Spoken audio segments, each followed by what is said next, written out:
Sir, is the session visible in the screen? Visible. Visible. Okay. So, good morning, everyone, and welcome to the two-day online workshop of National Institute of Rural Development and Panchayati Raj on providing telemedicine facilities in rural areas. As you know, the Ministry of Rural Development has been thinking for some time to deal with the health access issues in the villages of India. And one of the major reason of health shock, or one of the major reason why people move from the vulnerability zone to the poverty zone has been found to be major health shocks and health accessibility problems. So there has been a lot of talk on how to use technology to kind of overcome the health access issues, whether we can reach the remote areas in an affordable manner, in an easy manner with the new kind of technologies coming up. So telemedicine has been coming up as a very effective way to reach communities in the remotest of the areas. So to understand the nuances of how you are providing telemedicines, what are your experiences, and what are the possibilities and scopes that we have to coordinate with the RD ministry with you, we have called for this workshop. So how we have planned this workshop is that there are some experts with us who will be talking about the telemedicine facilities, who will be talking about the case studies, their own experiences with telemedicine use in the corporate hospitals, etc. And we will also have a very open interaction with you as to what you think or what are your experiences on telemedicine or in general health access with technology in the rural areas. So there will be interactions as well as the sessions. So we really request you to stay with us for the next 2 days and to be with us with all the sessions so that we can have an open discussion later as well. So if you see in the screen, what you are seeing is the session plan, and this is indicative session plan. The timing may be a little flexible depending on how the speakers take it up. Some of it is a panel discussion as well. But to give you an indication of how the next 2 days are planned, first we will have a session from Dr. Pankaj Mathur from University of Arkansas for Medical Sciences. He will be talking about telemedicine as an emerging solution for health access, and he will be taking you to the overview of what telemedicine really is and how it works, etc. Then we have a panel discussion on telemedicine for rural health access, and then panel we have three distinguished panelists. First is Dr. Karunakar Reddy, who is the managing trustee of Sashodhan Trust. Some of you may know about the trust. It has done a lot of work on telemedicine and health access in rural Telangana. He will be talking about the experience of implementing telemedicine initiative in India's villages. The second panelist is a young doctor from the Department of Basic Medical Sciences, Manipal Academy of Higher Education, Dr. Sambit Dash, who will be taking you through the challenges and solutions to implementing telemedicine.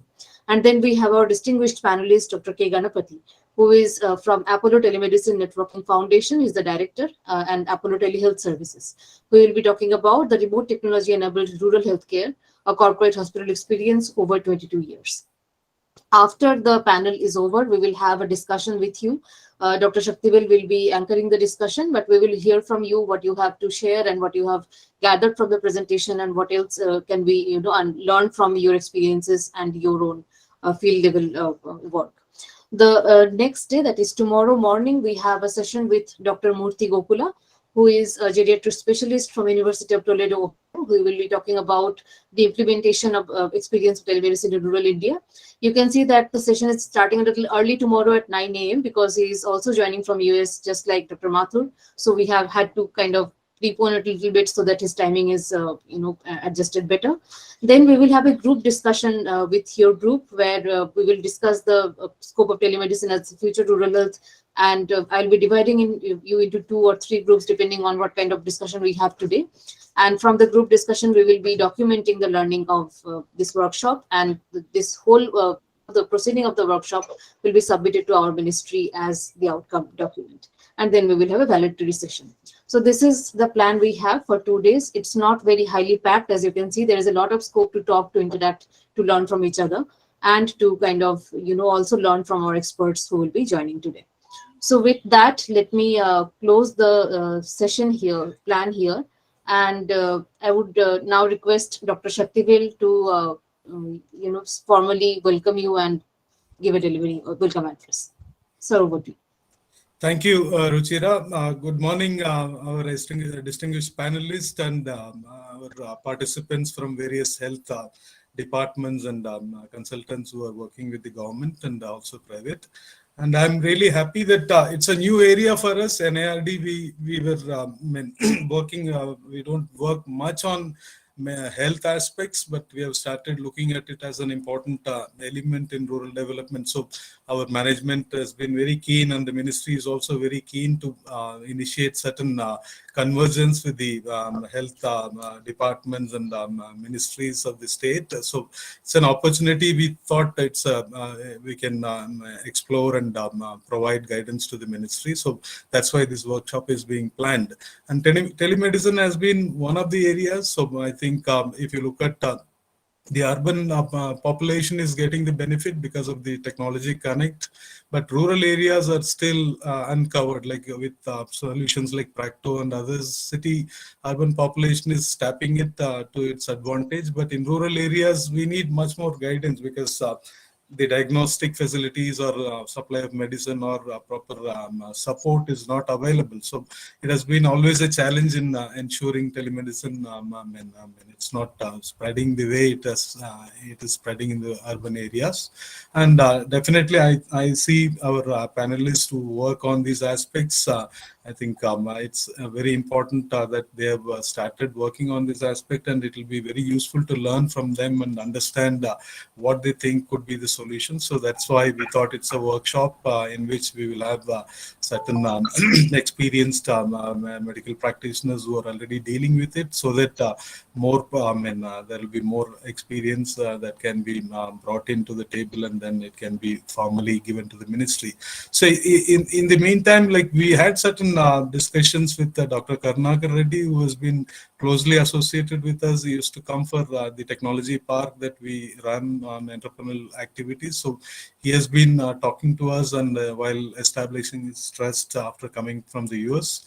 And also Dr. Murthy Gokula, we had a very intense discussion on telemedicine possibilities to promote entrepreneurial activities through the women self-help groups. Like they have developed this Health Cube, one of the tools that they've developed, and it was demonstrated here in NIRD during a workshop, and we were very keen to look at it as a potential tool for engaging youth and women in rural areas who can become a health entrepreneur. So we had a lot of discussions, and still we are ready to take off on that particular aspect, but we feel that is also a potential tool that can be supplementing the governmental system which is there in the rural areas, and also it can help diagnose properly in rural areas. At the same time, it can connect a doctor who is away in a city or urban area. So it has the potential. So we thought his experience of his team, which is part of that, developed that, so will be also useful. So in this connection, so I think I don't want to, because the time zones and Dr. Mathur and he has joined from the US, so I don't want to prolong my introductory remarks. So I welcome you all formally, and I thank you for taking out time and coming for our discussions. And I know why it's an important area. So we'll be very happy with all your feedback if you can get, and we can draft a way forward for our ministry in trying to see how it can be converging on telemedicine aspects in rural areas. Thank you. Thank you. And I would like to thank Ruchira and others who have worked to have this workshop today. So I thank you, and I look forward to a very enriching discussions in these 2 days. Thank you, Ruchira. Thank you. So to you. Thank you, sir. Thank you for this formal introduction. And for our participants, we would like to let you know that this is, I mean, we encourage interactions from you, and there will be times where we will be inviting you for comments and for learning your experiences. So as we have already told you in the email, that please check your net connectivity, your mics, etc. that is ready, so that we can smoothly have the sessions when it comes to interactions. With that being said, there is also another request from us that because these are NIRDPR programs, the NIRDPR programs are all certified. So those of you who are joining here today will receive a certificate. But then we require you to register in the training management portal for certification, and we also seek your feedback on the program. So by the end of today's sessions, we will be sharing a link with you which will take you to the registration portal. I request you to register in the training management portal, and once the program is over, you will get a link to give your feedback. So please register your feedback, and then we will certify your your presence in this program. Now I would request Dr. Mathur, if he is available here, because our introduction session is over and we'll have a detailed introduction with our participants later on in the interaction. So I would request Dr. Mathur to start his presentation. But before I hand over the mic to him, let me formally introduce you, the speaker, to you. Dr. Pankaj Mathur is joining here today from University of Arkansas Medical Sciences, which is in Little Rock, Arkansas, USA. He is presently a fellow of cardiovascular diseases. Previously, he worked as assistant professor and academic lead internist and was promoted to associate professor at the University of Arkansas. In his medical school was from Maulana Azad Medical College, New Delhi, and the post graduation he did from GSVM Medical College in Kanpur. During this time, he worked at IIT Kanpur on a project, the role of telemedicine in screening, diagnosis, and management of ischemic heart disease, and submitted the thesis for MD for the same. He presented his research at Cardiological Society of India Conference in 2006 and Second International Emergency Medicine and Disaster Preparedness Conference in New Delhi in 2006 by American Academy of Emergency Medicine and Society of Emergency Medicine in India, that is SIM. He is a researcher and writes about transformative ideas in healthcare, especially telemedicine and artificial intelligence. He is fascinated about the subject of telemedicine and its potential to transform healthcare in India, and also has written paper on evolving role of telemedicine in healthcare delivery in primary healthcare, which has been cited nearly 40 times in different researches in various journals. He has written about the use of artificial intelligence in cardiovascular diseases, which is again an example of ICT use in healthcare, published in 2020 and has been extensively cited. He is widely published. His several papers we can share with you at some other time, but we would really like to hear from him now and would like to hand over the session to him to talk about telemedicine and his work in this area. Dr. Mathur, it's over to you. Yeah, thank you very much, Dr. Bhattacharya, for a kind introduction. So let me pull up this.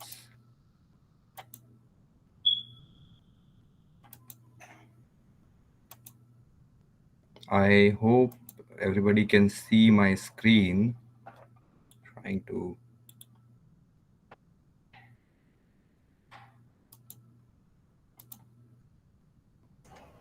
Can everybody see my screen? I cannot see my screen, so let me see. We can't actually. Have you shared the Okay. screen, sir? Yes, let me share the screen. I think that's okay. So I hope it's working now. Can you No, see it's now? not visible yet. Can you see see the screen now? Yeah, now we can see it, sir.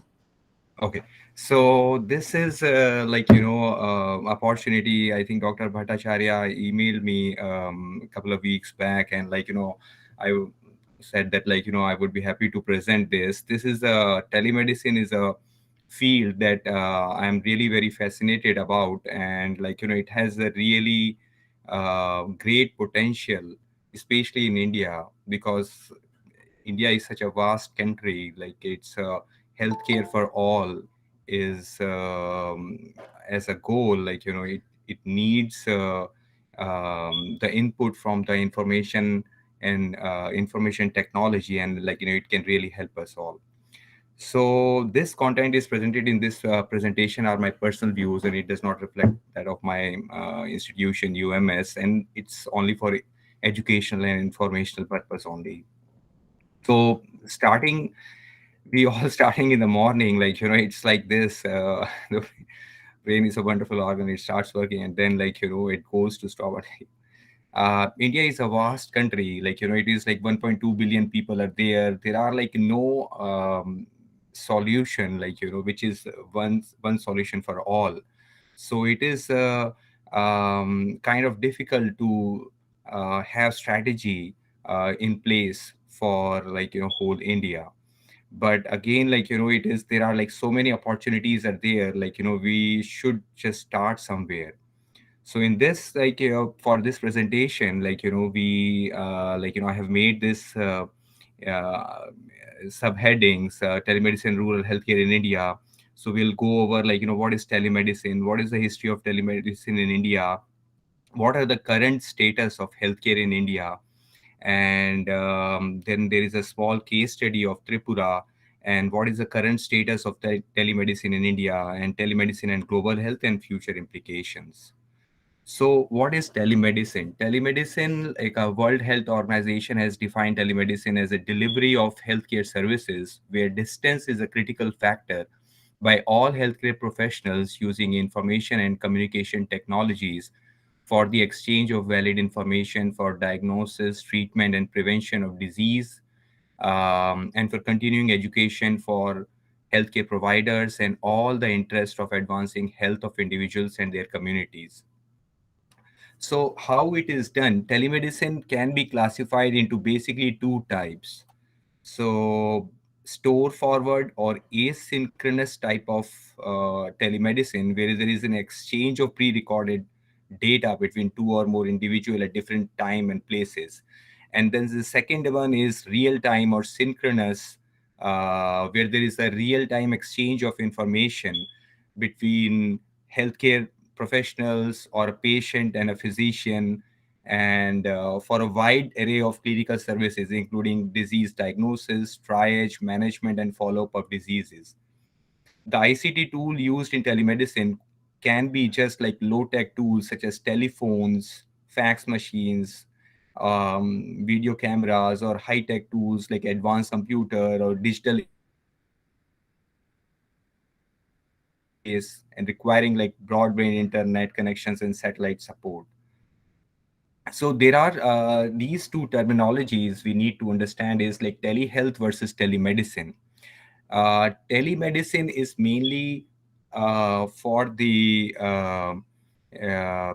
curative services, the treatment services, and the telehealth encompasses everything. It is like education in healthcare, health data use, patient education, public health, data research and evaluation, and healthcare related services.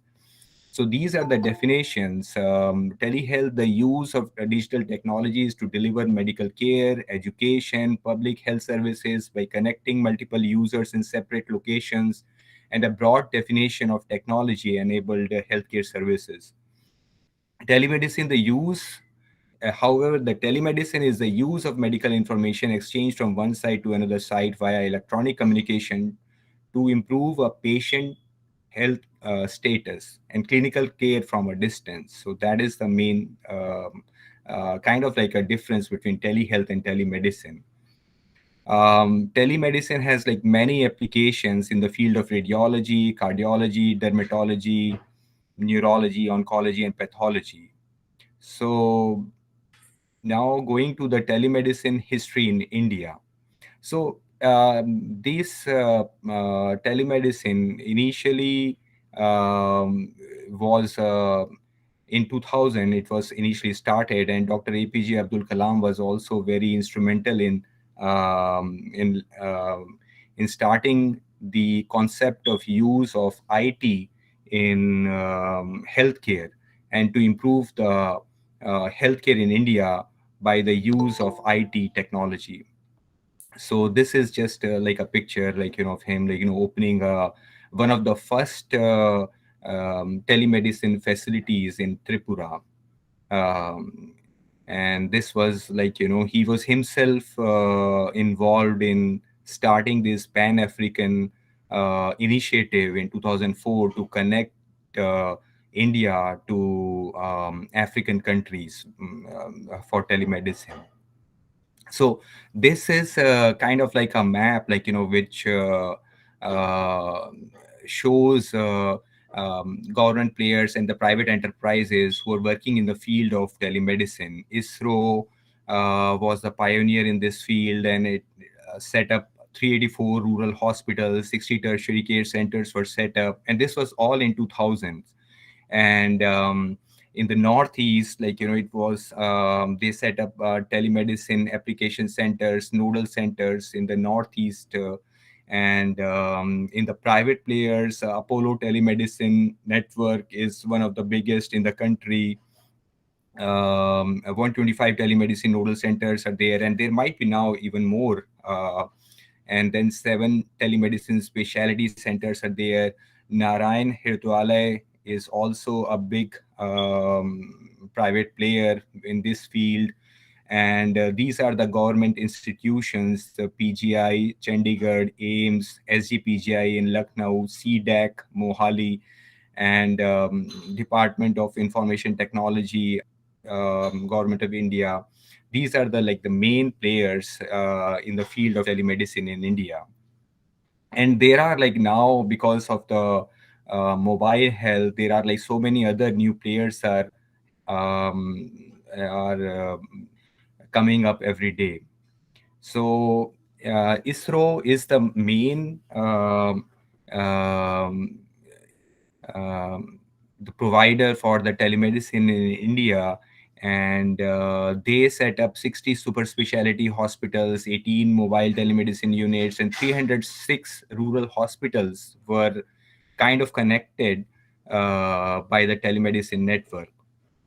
And ISRO provided the technological know-how and infrastructure for the telemedicine projects for both government of India and private sector healthcare players like Apollo hospitals for teleconsultation, disease diagnosis, and management. And ISRO also provided mobile telemedicine units for rural healthcare camps, especially in the field of ophthalmology and community health. Um, so what happened during these were already established in 2000 and 2000, up to 2010 and 2014. And then somehow I think the currently, I checked the ISRO website also, I guess because of the lack of funds, or like funds were allocated to some different schemes. I think these um, or there are like, they said in like 2016 a memorandum of understanding was signed between Ministry of Health and Family Welfare and ISRO, that they would revive the existing telemedicine node in phases. So I guess because of the lack of infrastructure and the financial support, like they are like not very functional right now. So this was actually from a paper in 2011. Like there were like so many telemedicine nodes, and these were the like different fundings from ISRO, Department of Information Technology, CDAC. They were working with district hospitals, specialty hospitals in doing all this telemedicine work. This was again like geographical distribution of telemedicine nodes. This was in 2011. And this is Apollo Telemedicine Network. This is it's one of the largest in India, and I guess if you see the number wise, it might be one of the largest in the world. And they have 16.5 million teleconsultations across 95 specialties. So then one of the other thing about telemedicine was like how to connect different medical colleges in India for consultative services, and how to share the knowledge across the country. So this was also set up, National Knowledge Network, and I think this is still working. Then we have also set up a national telemedicine portal, and it is organizing several online courses, webinars, and mainly for educational purpose for the medical colleges all over the country. Now, I just wanted to tell briefly about the healthcare in India, so as we know and understand that why it is very important to have a telemedicine in India. So this was the National Health Mission, and these were the like targets which were announced in the National Health Mission to improve the health of everybody in the country. So it was like so MMR is the maternal mortality rate, and the target was to less than 1,000 per thousand live births, infant mortality rate to less than 25 per thousand live birth, and um, reduction in the total fertility rate, reduction in the anemia, reducing the mortality and morbidity of the communicable diseases, and lot of like communicable diseases, like how to control them, was under this program. So this is the present annual report from 2021 to 22 from Ministry of Health and Family Welfare. This is our like current status of crude birth rate to death rate, total fertility rate, maternal mortality rate, and other stuff. And as we can see from 1950s to now, like, we are making progress. So we are doing good, but is this progress good, or should we do it faster, in a faster way, to elevate the healthcare across the country? That is the question. So this is just to give a perspective from of India with respect to other countries. This is from WHO website. And so India, like, this is just like one of the data point, like, I took out. This is number of under 5 deaths. So from 1960s to 2020, India has made like a lot of progress from around 44 lakh kids dying of less than 100, less than under 5. It is now like around 7 lakh per year.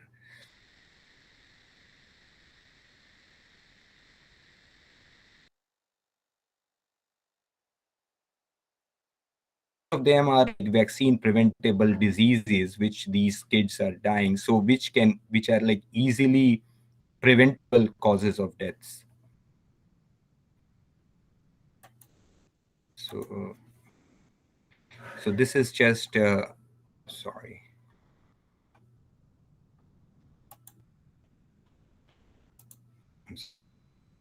So this is just like national immunization statistics from 2005 to 2020-21. We have made a lot of progress. That means previously we have like around 43% of the kids were immunized, and now we have 76.4% kids which are immunized. But still, we in the developed countries, this number is around like 90% or more.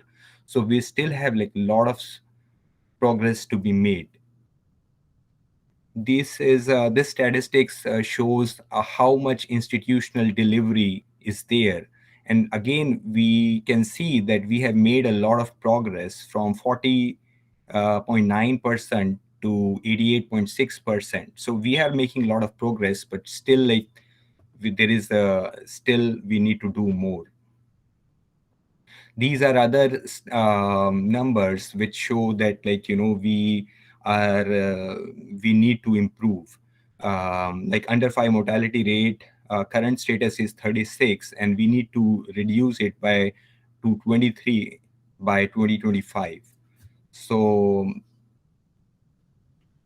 this statistic table shows that it is there are like lot of factors are involved in improving the healthcare in particular state or a region.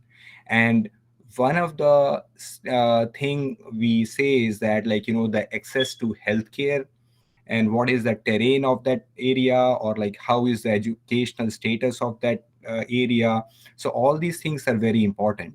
For example, if we see Madhya Pradesh, like, there is a lot we need to do, like, and all these Madhya Pradesh, Uttar Pradesh, Chhattisgarh, these are not like, the very remotest part where, like, there is not access to healthcare is there. It's just the educational status, beliefs, which I think telemedicine can really help in improvement of the healthcare in these areas. And then again, we don't have data from northeastern states, but they are actually doing better than the Uttar Pradesh, or say Madhya Pradesh, from that. And then and there are, like, there is a presentation, like, we will see in so then there is this population growth. India is doing better. Population is now getting stabilized. Now it is like 1.64, so it is getting better.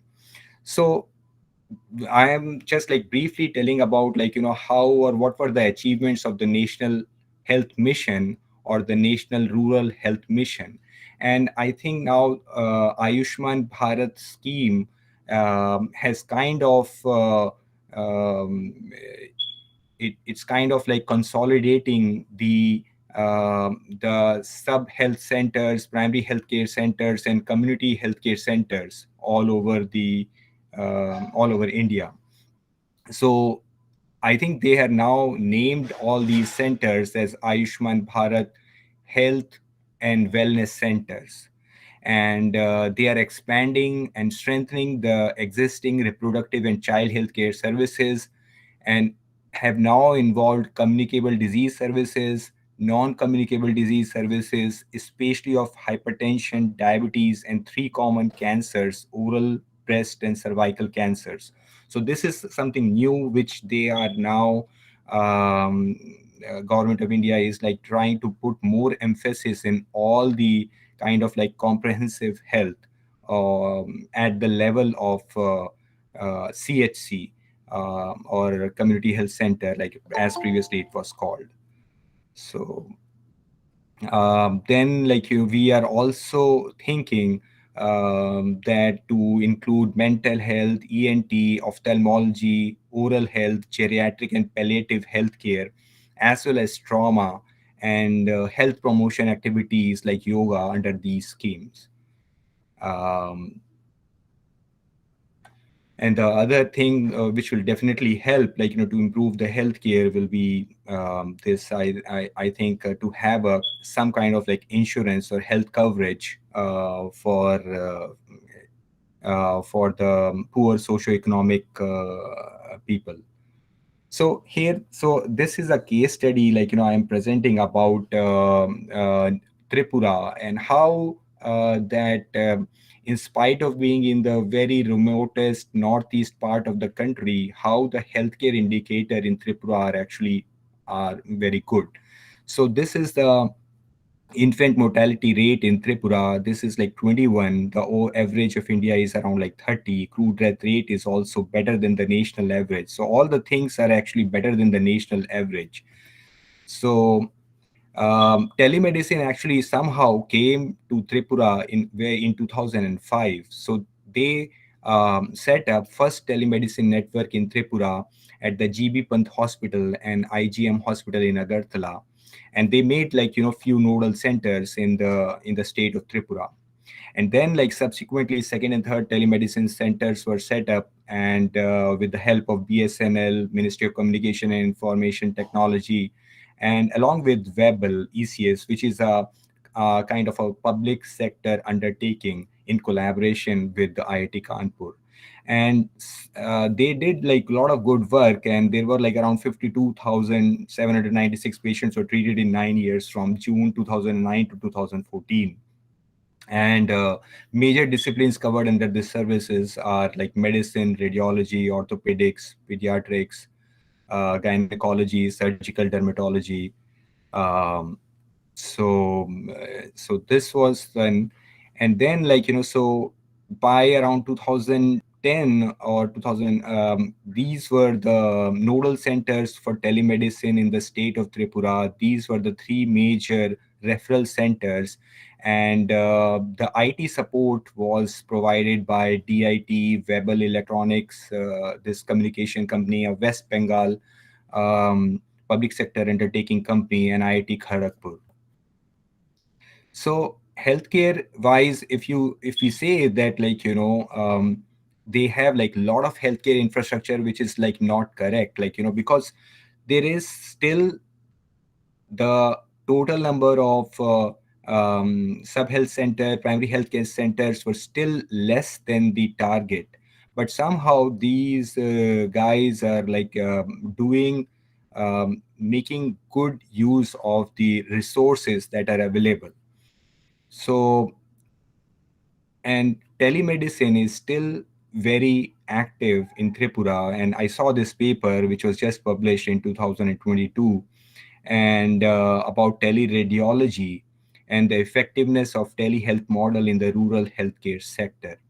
Basically, what they did in this study, which was carried out in January 2018 to November 2021.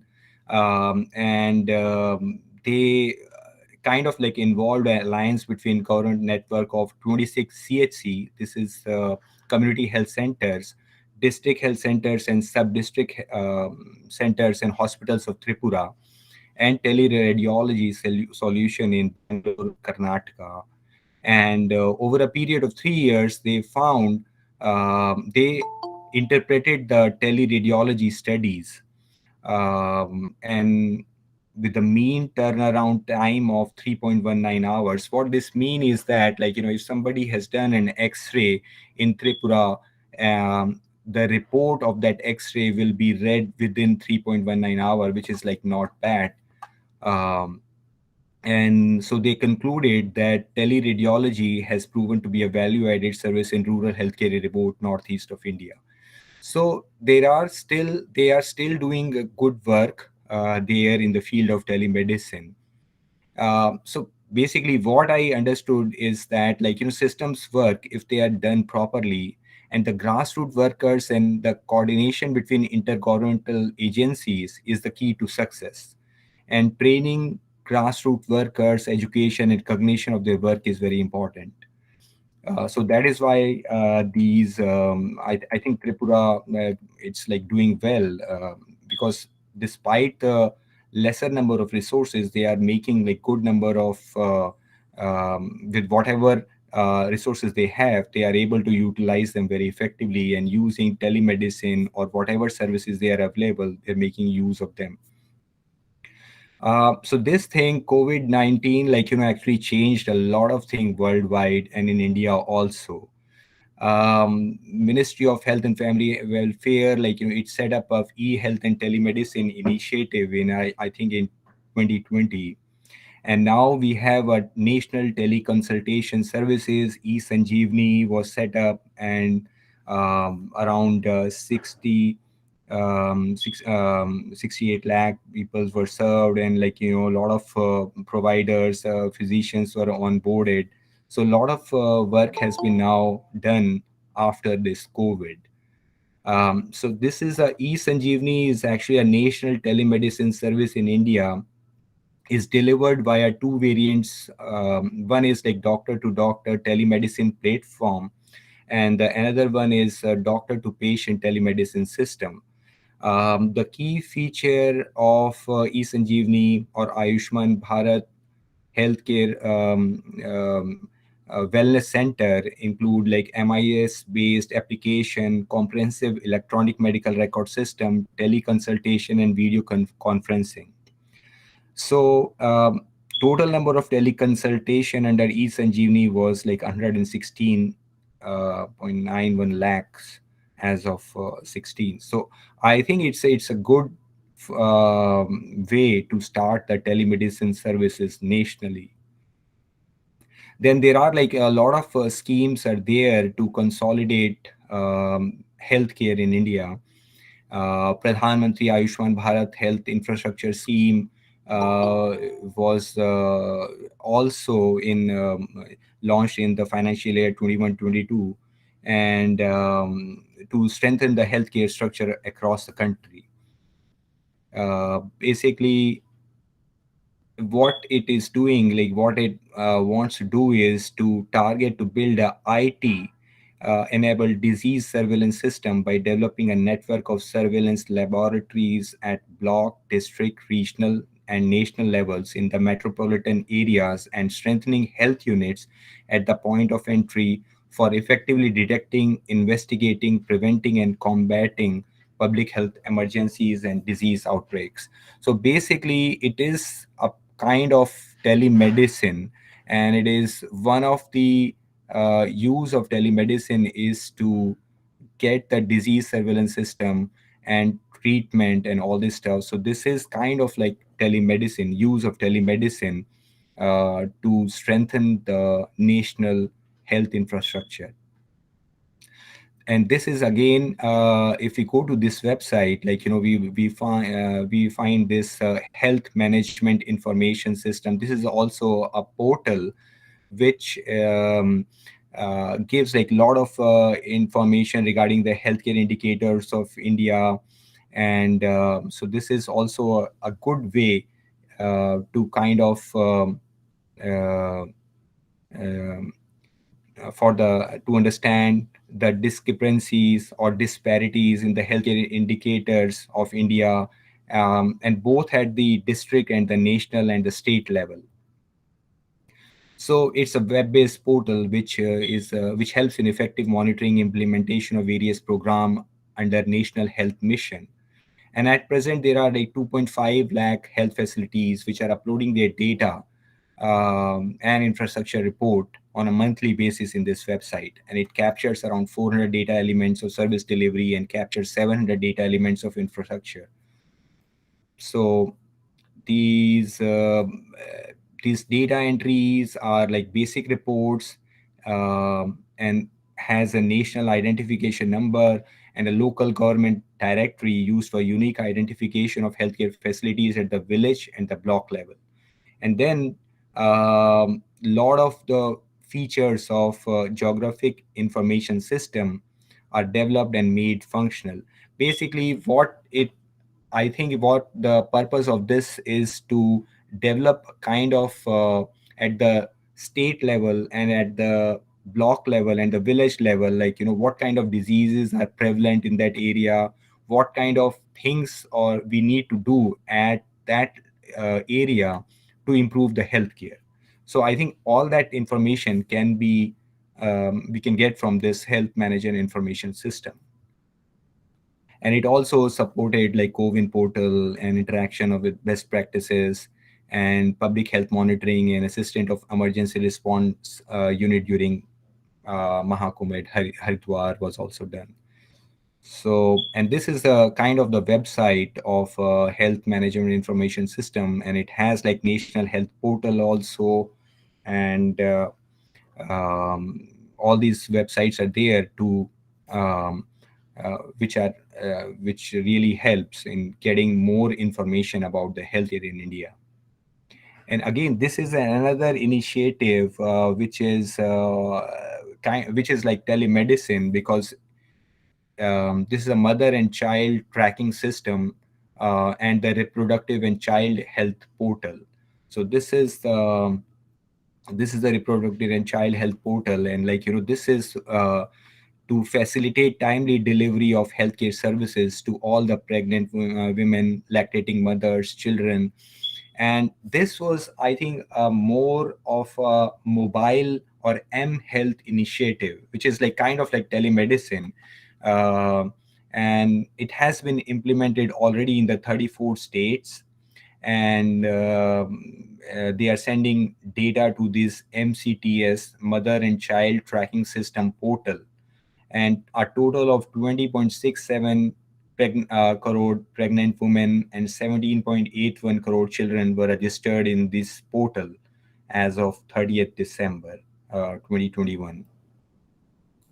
So this RCH portal has helped healthcare worker in planning for service delivery and identification for beneficiary due to antenatal checkup, postnatal checkup, and immunization services. Which is these are the things like which are very important to improve the maternal mortality rate, to improve the infant mortality rate, neonatal mortality rate. So I guess these are it's very important to have a look at this RCH portal and see what's going on. And it also helps in identification of high risk pregnant women and tracking of health conditions and assistance during the delivery of pregnant women. And data of child immunization is also helping healthcare worker in generation of work plan for delivery of immunization services. So the another thing which this portal, RCH portal, is it's also capturing the data of beneficiaries from multiple applications. So that is, I think, what is challenging in India now is to how there are like so many applications are there, so many governmental organizations, private sector. They have set up like all these online applications and how to integrate all these applications and get a kind of like a unified data. That is so this, I think, MCTS RCH portal actually captures data of beneficiaries from multiple applications like this eJanma in Karnataka, and Mole is another web-based application, and Kilkari and Mobile Academy. So these are that is very important in telemedicine also, is to get the accurate data. So if we are missing some data, then it will not be of any use. So it's important to capture data from all the beneficiaries which are working in a particular field.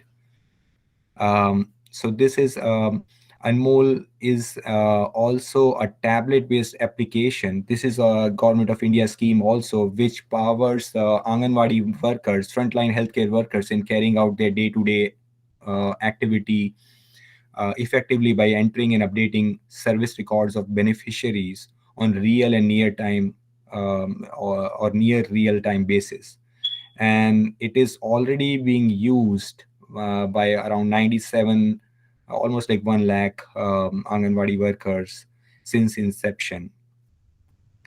So then again, this is the National Health Portal in the Ministry of Health and Family Welfare website. And there are like so many major healthcare initiatives. So these are the healthcare initiatives which are mainly in the field of like education, and there are also online recording, online registration system for the outpatient visits are also there.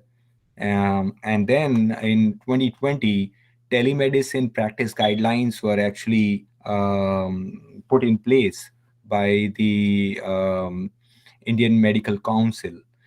So now there are like guidelines that we can have a telemedicine visit by a healthcare professional, a physician, and like they can have like first visit, and all these things are available on the internet now. Now briefly about healthcare in United States, like it's also kind of like challenging everywhere. So US has its own challenges in healthcare about the medical insurance, about the licensing of physician, liability, and the privacy of patients online. All these infrastructure related problems, all the things are there. But these are the kind of like service providers in telehealth in United States. Excuse me. And trends in outpatient care delivery and telemedicine during COVID pandemic actually increased. So this is a paper which was published in JAMA, which is like one of um, the best journals in medicine, and they found that telemedicine televisits number significantly increased, and it has kind of like after the pandemic it has came down a little bit, but it's still like a lot of telemedicine visits are there. So according to McKinsey, this is like a big company of healthcare analytics, and they said that telehealth is a $250 billion uh, healthcare industry. And They said that like there is a lot of funds which are going into the companies which do telehealth, and you can see like how the revenue of all these companies have increased. um, the important thing to see in this paper was that 76% of the people are now saying that they find telemedicine visits very they are now interested in it, and they are like they want like it's like kind of like preferred. So they are interested in. Previously this number was low, and um, and then even from the provider point of view, the physician's point of view, they physicians and healthcare practitioners in United States are also keen to do like more telehealth visits, because now it is being reimbursed in United States by the health insurance companies also. So if you see this Center for Medicare and Medicaid, which is kind of like health insurance company, health insurance like a health insurance main health regulatory body in United States, it approved around 80 new services which can be covered by telemedicine. So telemedicine in different field, it has like many applications in the field of cardiovascular medicine. So it can have do the remote medicine, arrhythmias, diabetes management, cardiac rehabilitation, weight loss monitoring and counseling, hypertension management, primary and secondary prevention of heart disease. There are a lot of applications are there. Even in the field of oncology, which is like cancer, the American Society of Clinical Oncology, like Cancer Society, they said like you can also do like new patient consultation, medication prescribing, and management by telemedicine also. Of course, they will need to come to see the physician, get their blood test done and other stuff, but at least like they have now made like guidelines in this field, so that they can have face to face visit, they can see patients, they can prescribe medications. um, then But again, there are challenges again. So this was a report by the US Department of Health and Human Services, the Office of the Inspector General. They say that there are like multiple challenges of using telehealth in the behavioral health services to Medicaid, which is the insurance by the government. And they said that there are the key challenges during this is like provider and enrollee training, internet connectivity, privacy concerns of the patient, and technology costs. So so these are the kind of like challenges in application of telemedicine. Like infrastructure, you need to set up internet access, high speed internet for data transfer is needed. And the patient or should patient and healthcare professional both needs to be well versed in the technology. Only then these telemedicine application work. Then there is a lot of concern about patient healthcare information, because all this information is stored in the system, and there is like that data protection, data breach can happen. Then the use of the data accuracy and the timeliness of all these telemedicine application is also very important. And then of course, not we need to see the patients to see what's going on, and there is like medical liability issues are there, because a lot of times sometimes we can miss a diagnosis, because we are not seeing the patients directly. We are So there are a lot of things. Physical examination is not there during telemedicine application, and so there is again like medical liability issues are there. Fraud and abuse issues are also there. So these are kind of like challenges in telemedicine applications worldwide, and it is like not specific to any particular region. Again, there are like many applications in healthcare, especially in India, like acute and urgent care or referral.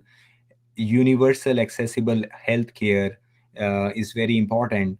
And follow-up for chronic diseases, integration of healthcare data, getting the data of the healthcare at the state level, at the regional village level, district level, is like really very important, because that is how you can make policy decisions, depending upon the what kind of what is the need, like what are the things, like which we need to improve the healthcare of that particular district, or that particular area.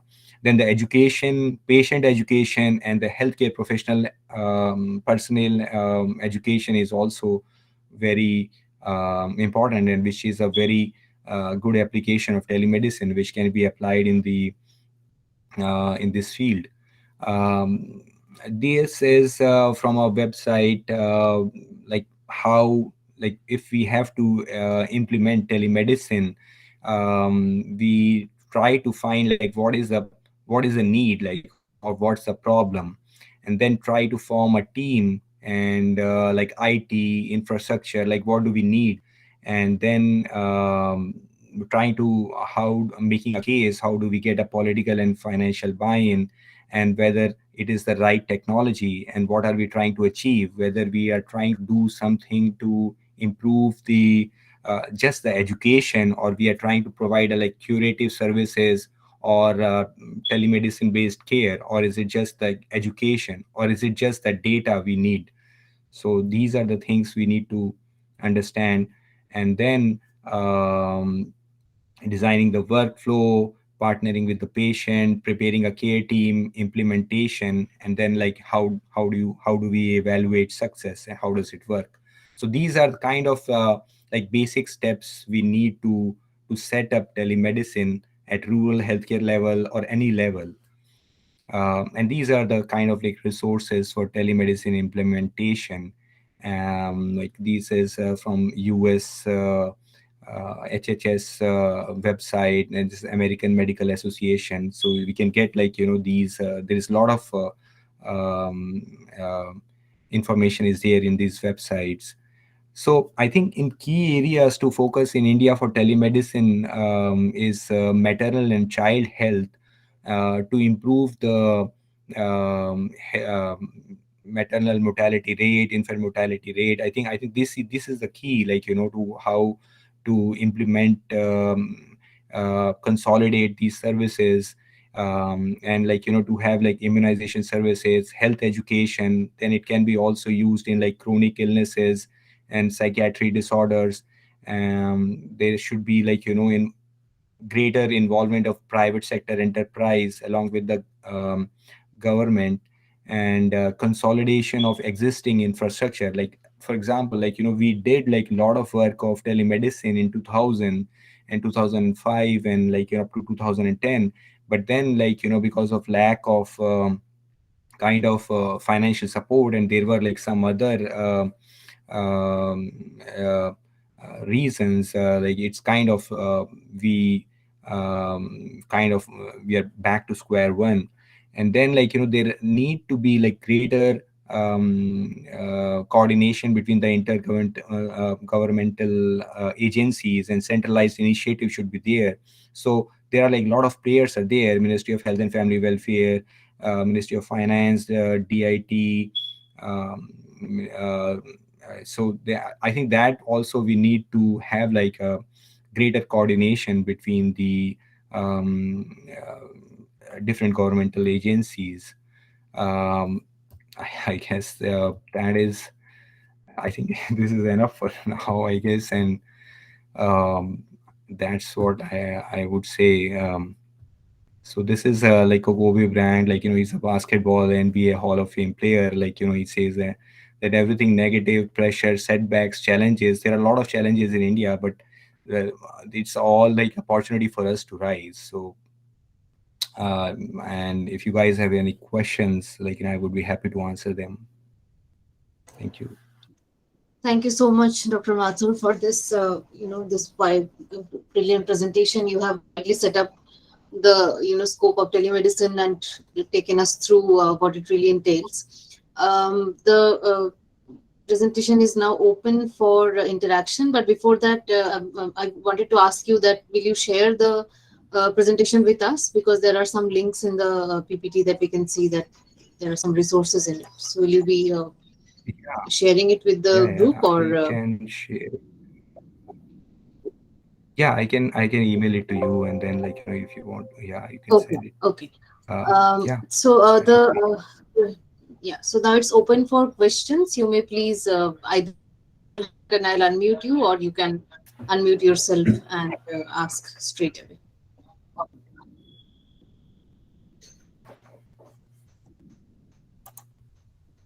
Sure. Yeah, trying to. Sorry.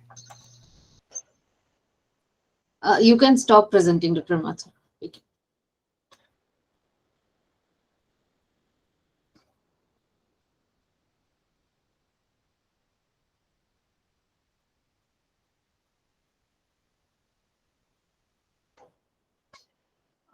May I say Yeah, something, Dr. Ruchira?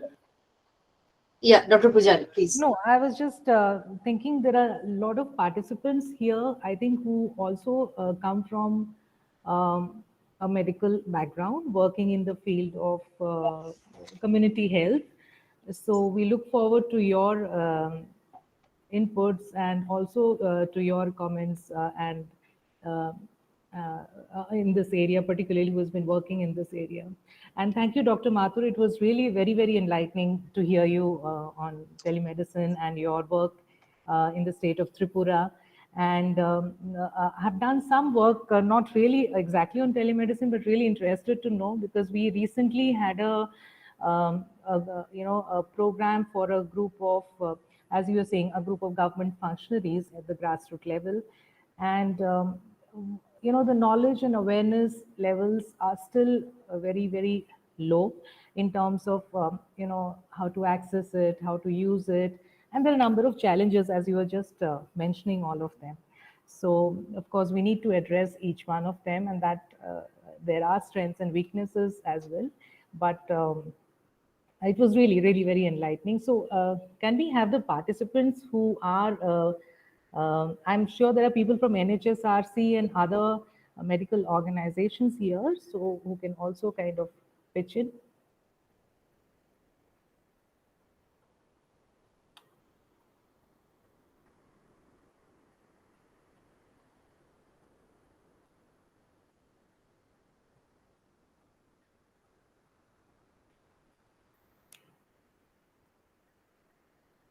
Dr. Mathur, I just wanted to understand, like, of course, uh, particularly in the rural context, we work for rural development. In the rural context in rural India, there are issues of uh, broadband internet, like, and of course, we now number of people can access smartphones. But I just wanted to also understand: is there any cost involved in accessing these services, or they are always online, and or are the people also required to sometimes visit those facilities for live consultations, video consultations? Does that also happen? Just want to know from you. So, I think it's a very good question. Lot of time now, I think mobile health or like mobile based applications are there. So I think in one of the websites in India, like this they have this in my presentation also, like this RCH portal, Yeah, which is maternal and child healthcare. It's like all mobile based. So yeah, it's like I think it's very accessible now in India. Has one of the highest number of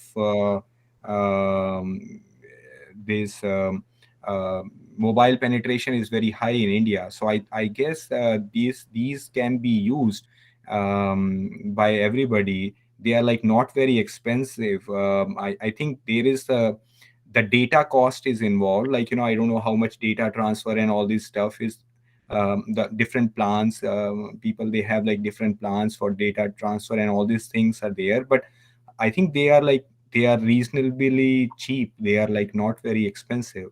Um, e-Sanjeevani, the portal of the government of India, that is, um, I I think from my understanding, and I have not used it, like but from my understanding, I think it is like a online registration system.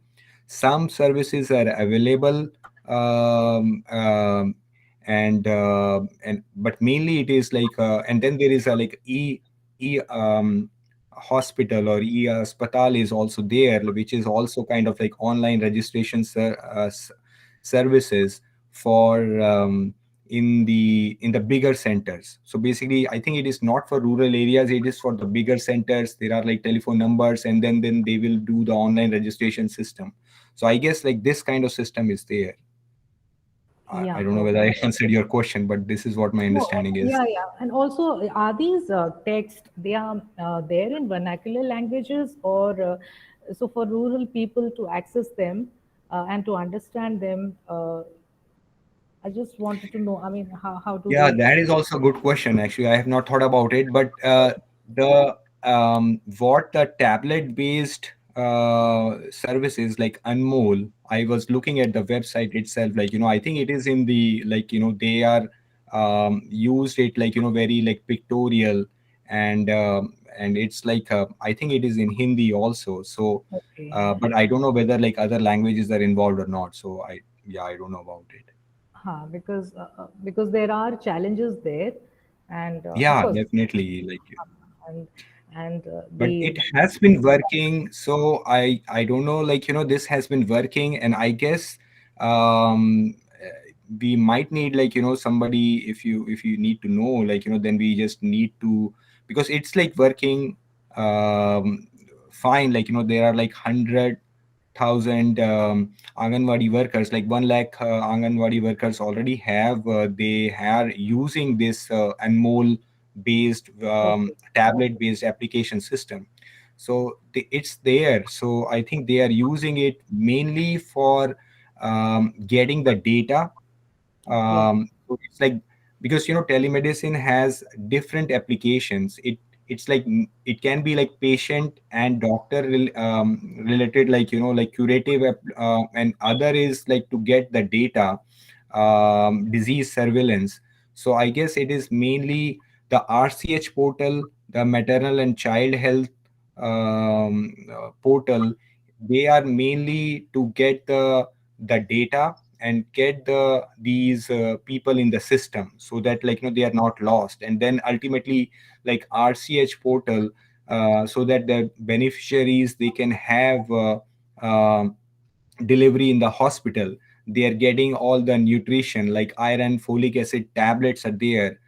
They are getting proper nutrition, like breastfeeding advice, and all this stuff is there. So I guess, like, this is a kind of, like, that kind of application of telemedicine, which is not like, prescribing medication per se, but it is education of the patient, disease surveillance. um, I guess it makes sense. So thank you, Dr. so Mathur. Maybe sure. also have other participants if they are interested. Yes, the panel is open. Actually, participants can unmute themselves, and if they have any comment or any question, they can ask.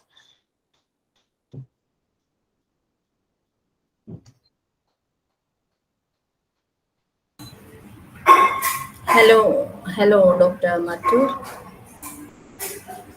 Can you hear me? Yes, Dr. Divya, you're audible. Yeah, that was a very nice presentation. In fact, I'm the nodal officer for telemedicine from state of Kerala. Actually, I have heard about the history of telemedicine many times, like ISRO works and the Onco network, etc. But what is being happened, what is actually working here is really that Sidak Mohali Wala, the same thing, the eSanjeevani platform. But as I understand, there are multiple reasons why there should be telemedicine, or there should be a government-run telemedicine platform connecting all these public health institutions in India. Um, and what is important is, as we all know, in the rural health care centers, like in PHCs, we do have a rush of OPs, like a single doctor handling around 200 to 300 patients in a half day time, wherein if we really scrutinize each and every case, there will be only 30% of these 200 persons who actually need the direct consultation. Majority will be there for a reference, for an advice, for a prescription, for continuing medication, for some counseling, for a prescription for deworming drugs. Probably in new era, it is an upper respiratory infection, which is actually a questionnaire based screening, which is possible to identify whether it should be treated as inpatient or should be left to natural recovery. So that this is one thing which I consider the most important cause.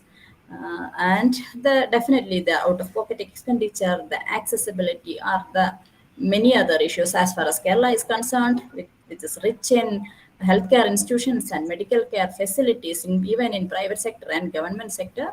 It is not the accessibility, but the selection and what is it, stratification of whom to reach who. Then who are not beneficial by this telemedicine should also be advertised in a very good manner, or there should be a scientific identification of the subset of patients who can access the telemedical care. I mean, what is teleconsultation? That should be done as a, what is that, customized. There should be a scientific work on that. Like, it cannot be done uh, universally. Like, you can't do the stratification by each and every for all the departments. Like, only an oncologist will know which subset can be consulted, uh, which subset of oncology patient can be some consulted by telemedicine, and there should be systems for that. And this is a huge work all over the world. Probably I am basically a radiation oncologist, so I am talking in terms of oncology, but I understand that in medicine, in surgery, even in gynec, somebody will tell that there is no point in surgery patients consulting in telemedicine. But I do have to say that there is a subset of patients who can be benefited.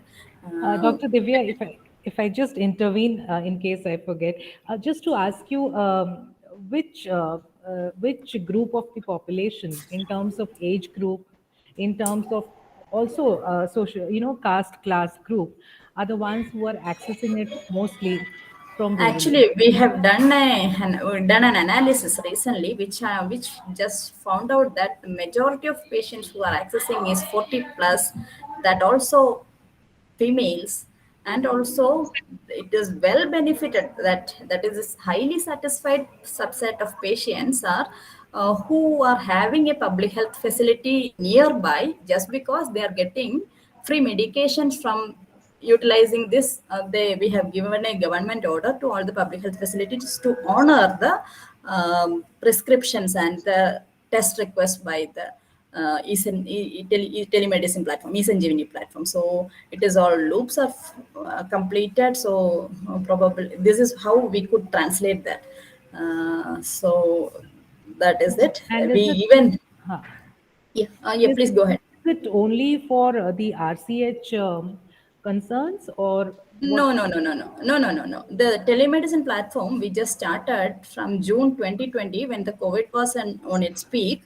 So we were trying different platforms, but eSanjeevani has, sir rightly pointed out, that data privacy is a big issue in Kerala. So we just relied on this eSanjeevani platform just because it is a Government of India platform and the data is secure in the hands of the Government of India. So actually, we started with a general OPD which was working from morning 8 to evening 8. Then we understood the specialty needs of the patient, and we started to onboard all these premier institutions like RCC, MCC, and IMHANS. Like, all these oncology patients were traveling across the state for their follow-up chemotherapy and follow-up services. So what we did was, we just started to onboard these doctors, and we are tried to arrange locally their chemotherapy and consultation from this. I mean, chemotherapy facilities were arranged locally, and the consultation from the concerned doctors. So that went well, and we slowly started this specialty OPDs. We started with the four main broad specialties, and later on expanded to now we are having 56 different specialties, on which one is DEIC, which is the as you know, the children with special needs who need to be therapy supported. So DEIC supported is special services are also onboarded in the eSanjeevani OPD, which was a very big blessing for these children of this Yeah. DAC kids. So now we have started our doctor to doctor consultation also. Actually, we are providing it from all over for PHCs and UPHCs. Sorry if I'm not if I'm taking more time. No, no, So thanks a lot. Okay, Dr. Divya, we will hear more from you. Actually, there is a group discussion session and open interaction session where we will invite you to talk more, because we also want the state experiences and the successful cases that are there to document and to present. But I don't want to keep Dr. Mathur awake because I know it's very late. Yeah, yeah. Sorry, At the sorry. moment, Thank you, it's thank you. nearly midnight. And if you have any, to all the participants, I request you that if you have any direct question to Dr. Mathur, please unmute and ask, or we can, wrap up the session and then move on to our next session, which is a panel discussion. I don't see any raised hands, and no, there are no raised hands, so I'm assuming that there are no questions at the moment. So let me take this moment to thank Dr. Mathur for taking his time and preparing the presentation, sharing it with us. And we do look forward to working more with you on this. And I hope that we will have more interactions. NIRDPR, as you know, has been working in the policy arena. Basically, we are not medical professionals, but we are, social scientists. We work with the ministry on policy areas, on areas of evidence and research, etc. Those areas we would really like to work with you and understand the evidences that are coming up on the impact of this kind of a technology transfer, and what are the scope for the rural population. Before we close the session, I had just one question to you, and I mean, we can also maybe think about it, Yeah, that yeah, sure. Please go we ahead. talk about interdepartmental coordination, that because we are from Ministry of Rural Development, we don't work with the Ministry of Health, but from the Ministry of Rural Development. And you spoke about Anganwadi, which is something that kind of very close to what the Ministry of Rural Development does with women self-help groups. So do you see any kind of successful cases in India where self-help groups could be onboarded with telemedicine initiatives, or do you envisage that there need to be some kind of training on the areas of health or maternal and child health to be linked with telemedicine facilities? Or can we talk about this kind of a coordination where the self-help groups can be onboarded on this, and different departments can be brought in to coordinate and make it better? And just to get your insight on that. Yeah, I think it is a very good question. Um, Anganwadi workers are the healthcare workers at the sub health center level. Like, it's I think the first point of contact to the general population, and they are actually not paid very well, and they, like, their salary is very low. And I have, like, interaction with them. Like, when I worked, I was like fascinated by, like, community healthcare and like telemedicine. So when I was working in Kanpur, like, I had interaction with the Anganwadi worker there. Like, they are like, they are not paid well. They, most of the time, they are doing this thing just because it's a good thing to do. They want to keep busy. And so I think in that area, these self-help group can really help. And it's just that they just need proper training, and which can be provided by telemedicine. And I think they really make a lot of difference, especially in the maternal and child healthcare and in the immunization. So if you if you say to me, like, what are the really important areas in which telemedicine can make a lot of impact in a short period of time, it is these areas, like, where we do not need lot of infrastructure. We just need like education services to be provided, and maybe a little bit of better compensation to the healthcare worker working at the grassroots levels, like Anganwadi workers or the self help group workers who can go to the community, just provide awareness about the health related issues, about the immunization, about the delivery in an institution. I think that will have really great impact. So Yeah, thank you so much, Dr. Mathur. Because in fact, after this workshop, we want to come up with some kind of an outcome document, which can be, a proposal for a model to kind of take telemedicine further than what it has already gone. So I just wanted to know that whether it will be, feasible addition that if we say that we want to keep the self-help groups on board, knowing that these women have absolutely no experience of healthcare profession and have no medical experience whatsoever. So are Yeah, there like involved? yeah, So I just all want. these all the Anganwadi workers, all the workers, they are like just like kind of like social workers who are working in this field. They all of them, they first get some education by the health officer at the local district levels, and then like they provide the information to the general population. So Hmm. they are not like healthcare professionals. They get some training by the government of India at like I don't know the duration of the training, but they get some training for some time, maybe and then like they go. So they are not like trained healthcare workers. So they are like all the they are all of the same population. Like they are the volunteers from the same population in which they are working, of the same village or something. So they are the same workers. Yeah. So it can work out. Like I think it should work out. So, with that, let me thank you on behalf of National Institute of Rural Development and Panchayati Raj for your time and the presentation. And Thank you. we truly hope that we will be able to interact with you on this a little more in little more detail in a more focused program on telemedicine, probably because today is mostly a larger workshop. And thank you for your time. And I Yeah, thank you very request. much for the invitation. Thank you.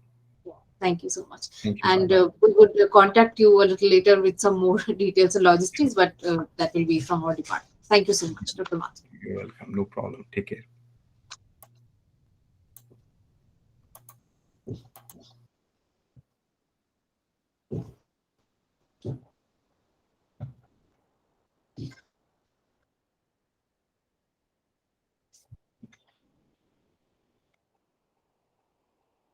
So, for our participants, we still have around 10 to 15 minutes till our, our panel discussions begin. So, if you have any comments in the meantime, or if you want to have any kind of input that you have, you may please unmute yourself and talk. My other request to you is that I will be sharing a feedback link to the WhatsApp group and also in the email addresses that you have shared with us. I request you to please use that link and register yourself to the training management portal, because your certification depends on your registration in that portal and your registering your feedback of the program. And these feedbacks really help us to kind of consolidate and improve our programs later as well. So we really request you to use that link and register your feedback. So we'll be sharing the link in maybe 5 minutes, and then you can use it, please.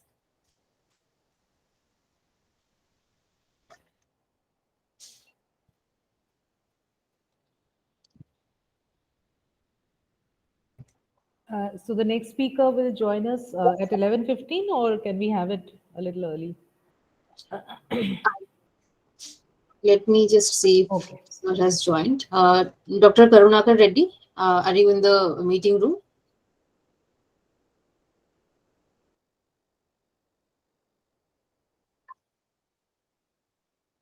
I don't think Dr. Reddy has joined yet. So let us wait for 10-15 minutes. Once he joins, we'll start the next session.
Dr. Reddy, am I audible to you?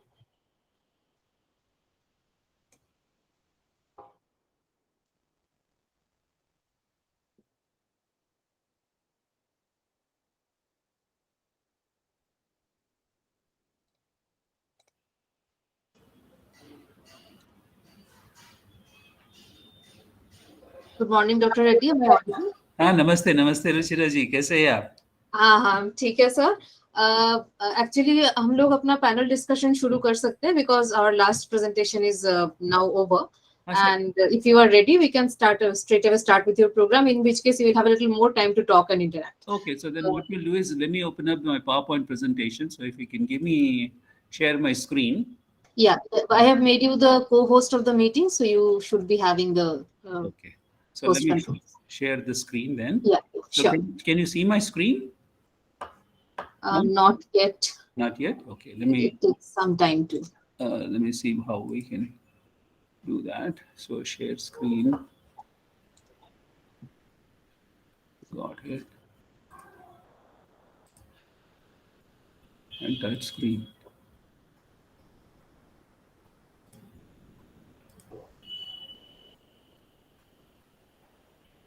Yeah.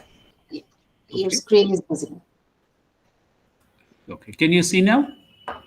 Yes, so can you make it full screen because it's. Okay, better presentations.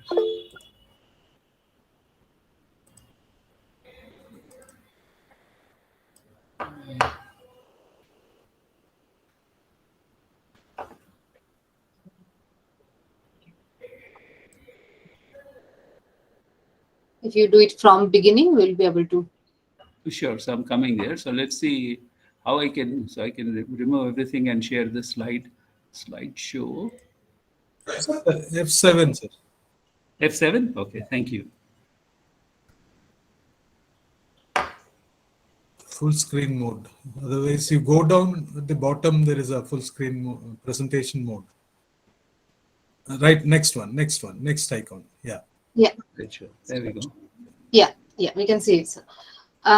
Sir, before I hand over the session to you, I would like to introduce you a little bit to our participants.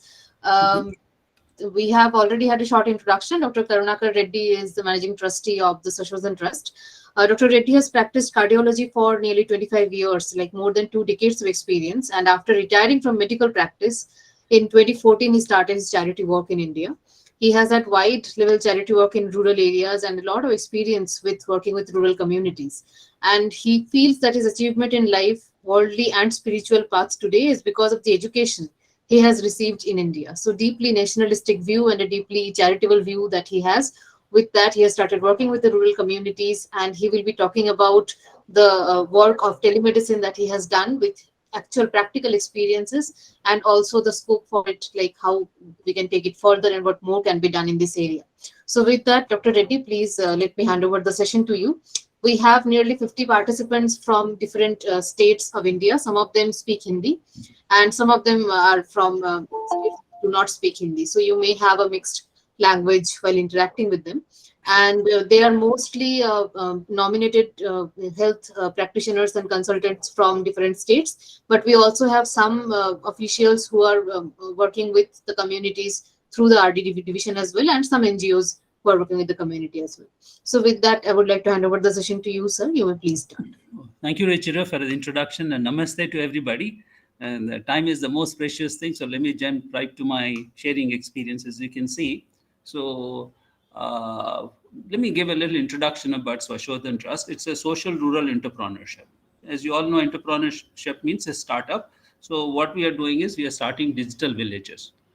So the vision of the Swashodhan Trust is to make, these are the keywords. So I think probably you're paying attention. I'm moving my cursor to bring your attention there. Hopefully you can see my cursor moving. So what is the thing is, we're going to make the vision of the trust is to make a self-sufficient, self-sustaining, dharmic digital model village to prevent urban migration. And this model should be of high quality, low cost, and using local resources. And this model should be easily replicable in any village in India. So how are we doing this is by connecting. So digital village is what I mentioned. It's a startup of digital villages. So how are we going to make the village a digital villages? By connecting the villages to internet and making the connections as digital highways. And recently, the great man Abdul Kalam, so he mentioned the word that urban amenities should be available in rural areas. This he coined it as Pura actually. So providing urban amenities in rural areas. That's what Pura stands for. But anyway, so like it was his vision, but we are happy to make it into a reality. So now, what is digital village? You remember what I mentioned? Swashodhan Trust is a social rural entrepreneurship in making of digital village. Remember these keywords: entrepreneurship. So at the end of the slide, I'll summarize what I mean by entrepreneurship. So digital village means what? So what are we working? Our definition of Swashodhan Trust is what are the main things which a person needs? Is digital education. We have already started the work on the ground. Digital health, we have already started the work on the ground. Digital and physical jobs, yes, we have already started. Digital panchayat, we have given the panchayat actually a laptop and all the necessary requirements to make it a digital panchayat, but because of lack of knowledge, they're not able to use it. So digital agriculture is one of the other important limb of a digital village, but we are not working on that. We are trying to associate with the NGO which are doing digital agriculture. Now, the other keywords were self-sufficient and self-sustaining. Now, what is a self-sufficient? So, a village means, born in the village and die in the village. In between, what are the things which are needed? Everything what is needed from the birth to death should be provided in the village itself. That's what is the definition of self-sufficient village. So, what are the components of the self-sufficient village? Is education, very important. Second is health, which is the topic of discussion today, and then livelihood, as I shown in the previous slide, providing digital and physical jobs in the village itself, and public services means all the government things should be available online. So what is the vision? That this is the vision, and the mission is to replicate this model in as many villages of India as possible, and most likely to all the villages in India. And again, the route, how we're going to do that is by opening digital highways. Now, why villages? As we all know, so this you all have the statistics. Most of the people live in the village itself, and then the huge potential because the rural areas are unexplored. There's not much of growth happening in the villages. Unexplored, huge opportunities for growth. Now we all know why people migrate from rural villages to urban areas. Causes of urban migration, you all know. I'm not going to spend time on this. And then lack of healthcare, we are also aware of this. Lack of doctors, lack of physical access of beds and nurses and all those stuff. So then what is the solution? So problems are plenty. The challenges are, so to provide two challenges, to provide high quality healthcare and also lack of physicians going to the rural villages. Those are the problems. And how are we going to solve that? Those two challenges is by digital telemedicine. So what is this? I'm going to show you a little more detail, but those people who are lay people who don't understand. So instead of the doctors coming physically, we're going to bring the doctors virtually. As you can see in this laptop, the doctors are going to come through virtually through electronically. And then not only MBBS doctors, we're also working on, we are providing specialist services also through telemedicine. And what are the other requirements for the healthcare is having a pharmacy and some labs and diagnostics. I'm going to touch on it. And the important component for telemedicine is electronic health records. I'll take you through that also. So now the difference. So doctors know that so this slide shows you the difference between a physical clinic and a telemedicine clinic. Physical means the doctor should be in the clinic itself. And this is the biggest problem, as you can see, as depicted in this slide. And the subsequent slide, this is a telemedicine. So I'll show you a little bit more, a closer picture. Now, having understood the difference between physical clinic and a telemedicine clinic, physical doctor, virtual doctors. This is the virtual doctor here, and this is the physical doctor. A little bit more closer picture of it. So there are three components in telemedicine. One is the patient component side. Then the other second component is the physician point of view. And the third important component is the electronic health records, where the patients, the village clinic, and the doctor come to play is the electronic health record. This is a very important component, is electronic health records. That is what makes possible the telemedicine being available in rural areas. Now here then this, as you can see, there's no doctor. This is a person who didn't even pass her intermediate. She is trained to enter the data electronically into the electronic health records. The electronic health records, I'm going to emphasize what are the important points. Sharing my experience about electronic health records, I'll share in a little view. It should be user friendly. So this lady, as I mentioned, who knows how to use a smartphone, that's good enough.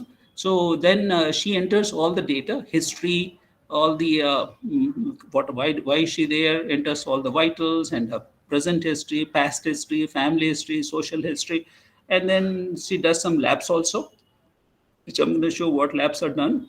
And then she enters the information into the electronic health records. After she enters the information, she notifies the physician who starts the consult. So when he initiates the consult, he gets in access to electronically through the electronic health record what information she has entered. So, and then he reviews all the information. Then he starts a teleconsult, video consult. So this video consult means, so this is what happens. Now you can see me here, the physician showing up, like this is virtually, instead of me physically being there, this virtually I'm there as a virtual physician, and I can see her on my screen here. So we both interact. I ask her already I've reviewed the chart and ask her questions. If I'm not satisfied with what information is entered, I can talk to her and then get all my information, what I need. And then after I get all the information, then what is the next thing to do? I'll review all the labs and all the old charts and all the information which this lady has entered. I'll review all the information. And then I'll make my diagnosis. And then further tests what are needed. So I can enter the diagnosis into the electronic health records, and I'll show you a prescription, how it is generated. And then then the option is to order some tests, so which I can do, and then medications and referral. Or the last thing is if you have to send her to a hospital for tertiary care. So all these things I do that, and I enter. Either I can enter it, or we have trained this girl to enter that information into the chart. So we opened our electronic health record first clinic in October of 2020. So we have more than 2 years of experience working on telemedicine clinics. And this is where the talk is being done from the experiences.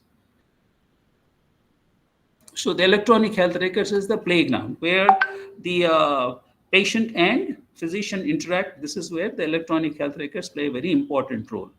So we are working on developing a rural electronic health records which fits to the needs. Very important component of it. So that's where, if any expert is there, so who can help us, because in India, the electronic health records are not developed. I have experience of 16 years of using electronic health records in USA. And the electronic health records are very poor here and need a lot of improvement.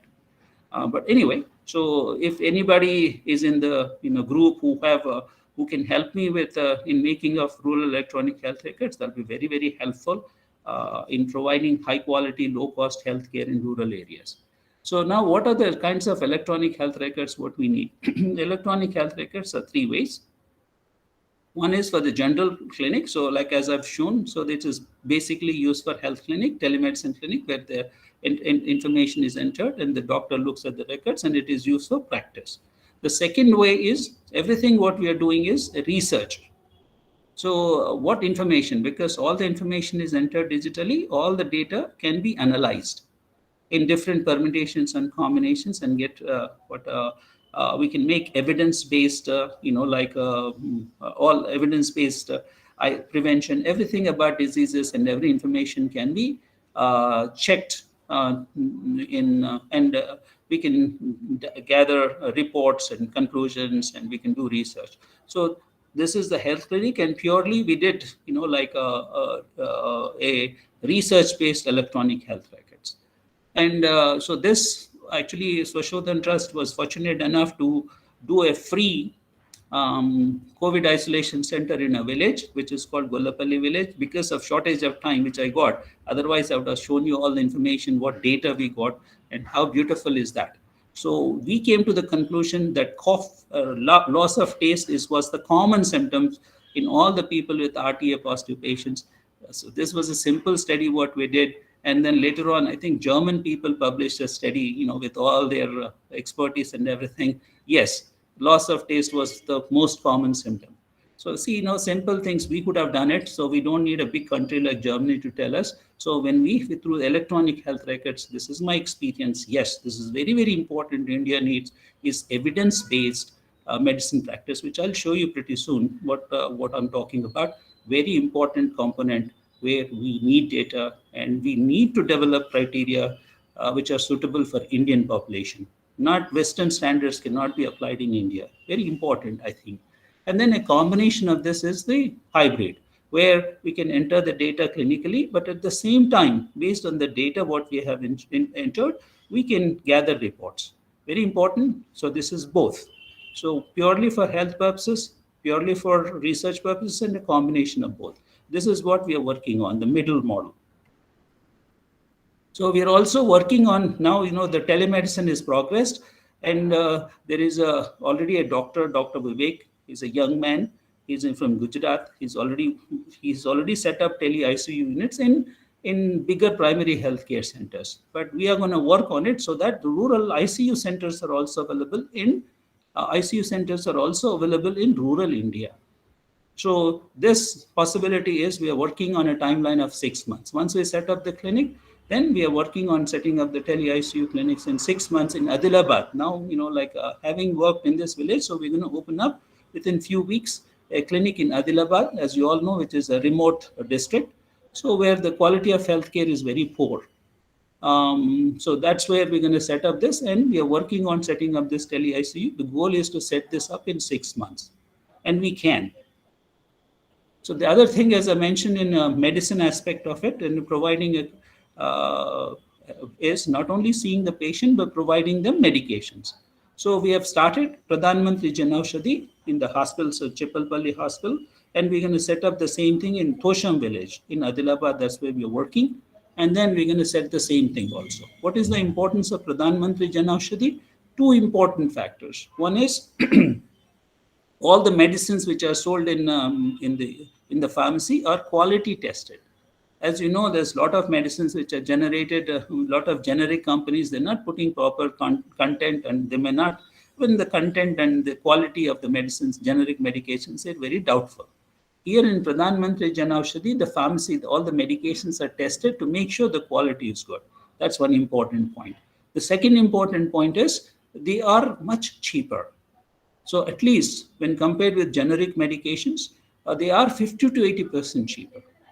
So you can ask me some questions in the question answer sessions. You can ask me some questions. Hey, how did you come to that conclusion? What experience do you have to say that? I'll leave that during the question answer sessions. So then, as I mentioned, the other thing is the diagnostic center.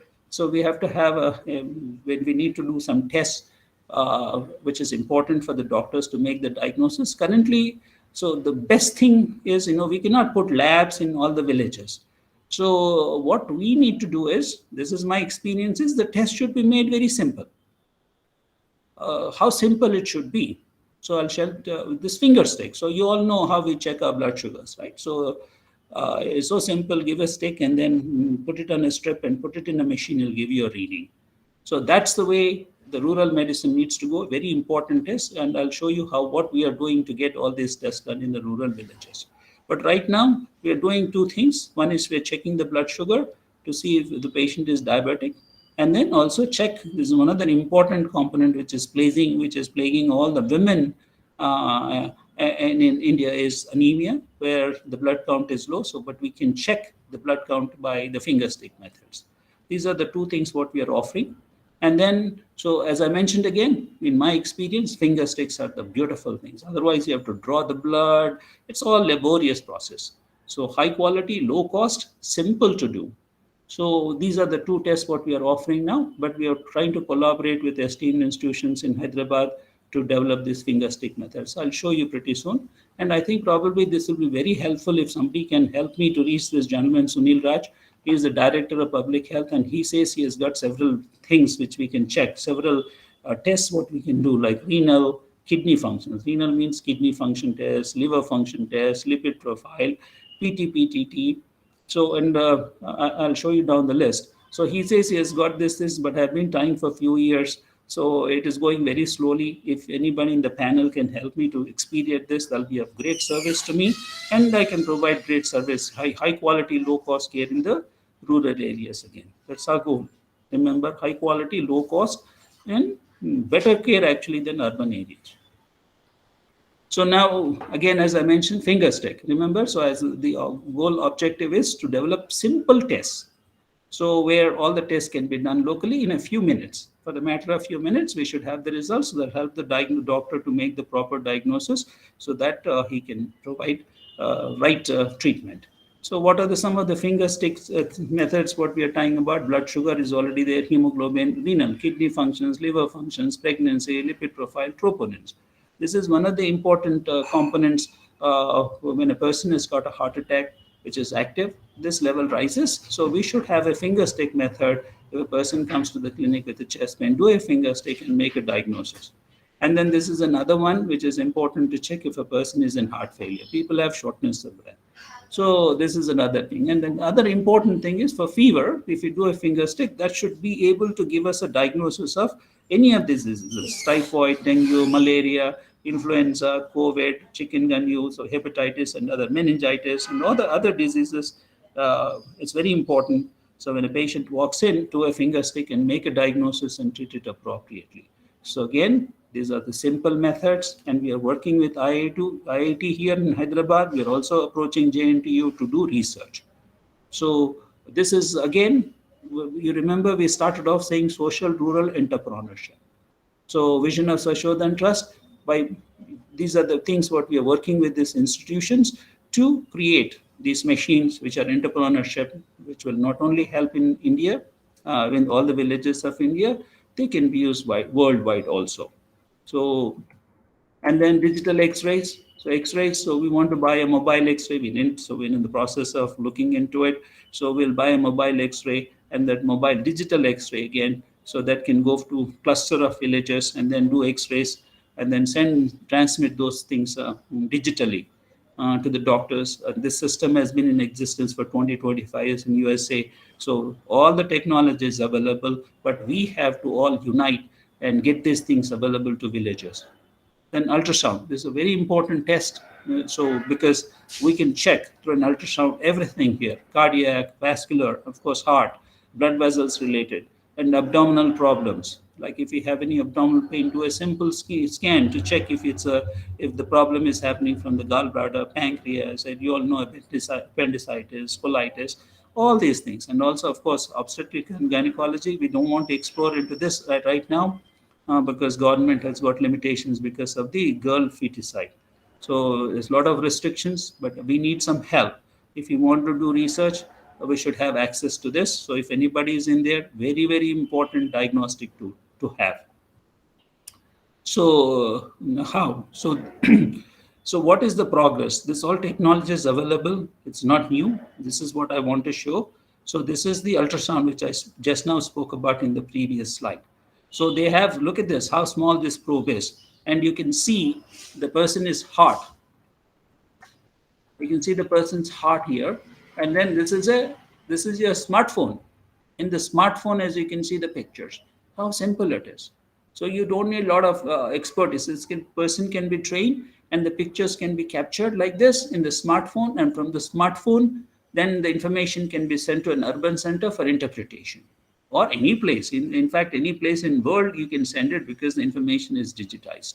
So we can check the blood vessel supply in the neck, heart, as I showed you in the previous. Simple, very, very simple, portable. And the images come in smartphone. So we need this technology.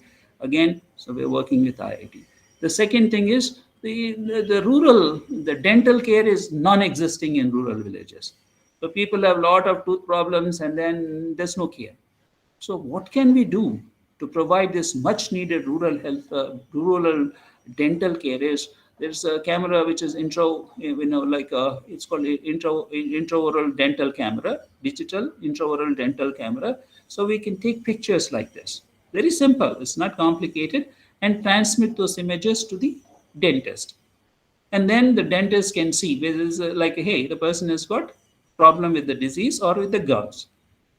And then we want to do a study where the dentist makes a diagnosis with these pictures, and also then the same patients are physically checked by the dentist to see what is the like sensitivity and specificity of making the diagnosis of the dental disease with the intraoral digital camera screening, identifying the disease, dental disease, and also to see how deep we can make the diagnosis. So simple study, and we are planning to do this study and use this camera. And once it is proved, then we can. It is such a beautiful tool, and all the people in the villages all over India can be screened very, very, very easily. Uh, so this is what we want to work with IIT. So this is an Indian-made company. I'm happy. So we're going to promote this as a social entrepreneurship. And so this can be easily used in 1 million villages of India once we prove that. And then, so this ECG, the ECG is important. A person is having a heart attack or irregular heartbeat. It's important to check. And I'll show you what we're going to do in the next slide, what we are doing currently to obtain this ECG in our rural clinics. And then digital stethoscope. This is an Indian made. So what we need to do is, one of the drawbacks is that the person in the clinic who is not very qualified, she cannot check. She cannot do examination as a doctor can do. So we are circumventing that problem by instruments where we can record the stuff.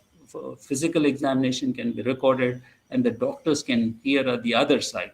For example, so she cannot listen to the heart and tell us what to do. That's missing. So, but we have digital stethoscopes where this stethoscope can be put on the heart, where different areas of the heart which are important, and that information is recorded digitally, and it is with AI, so you can clean it up, and actually can make a diagnosis of the heart sounds, and those sounds are recorded into the electronic health record, and the doctor can listen to it. So heart sounds and lung sounds and abdominal sound, we measure the intestinal motility, all these sounds can be recorded, and the physician can hear those sounds actually much better than what he can listen physically with the patient. So this is several instruments we're working on, which will help the physician. That is other things what we need. And low-cost tablets, laptops for digital, since everything is done digitally. So we have to develop some. So that this cost of setting up this rural telemedicine clinics is low. So we have to find low cost these instruments so we can set it up easy. I'll show you at the end of the record. So how much at the end of the presentation, how much it is costing us to set up these clinics. Everything is documented. Electronic health record app is very, very important. So because as I mentioned, so in the previous slides where I showed you, on one side is the patient, on the other side is the physician, and the meeting ground is electronic health records, which makes this possible. Very important. And as I started off, so we need this help. If we want to develop this app, rural electronic health records. So if anybody is listening and has got that expertise, we would like to meet him and see how we can develop this. This is very, very important.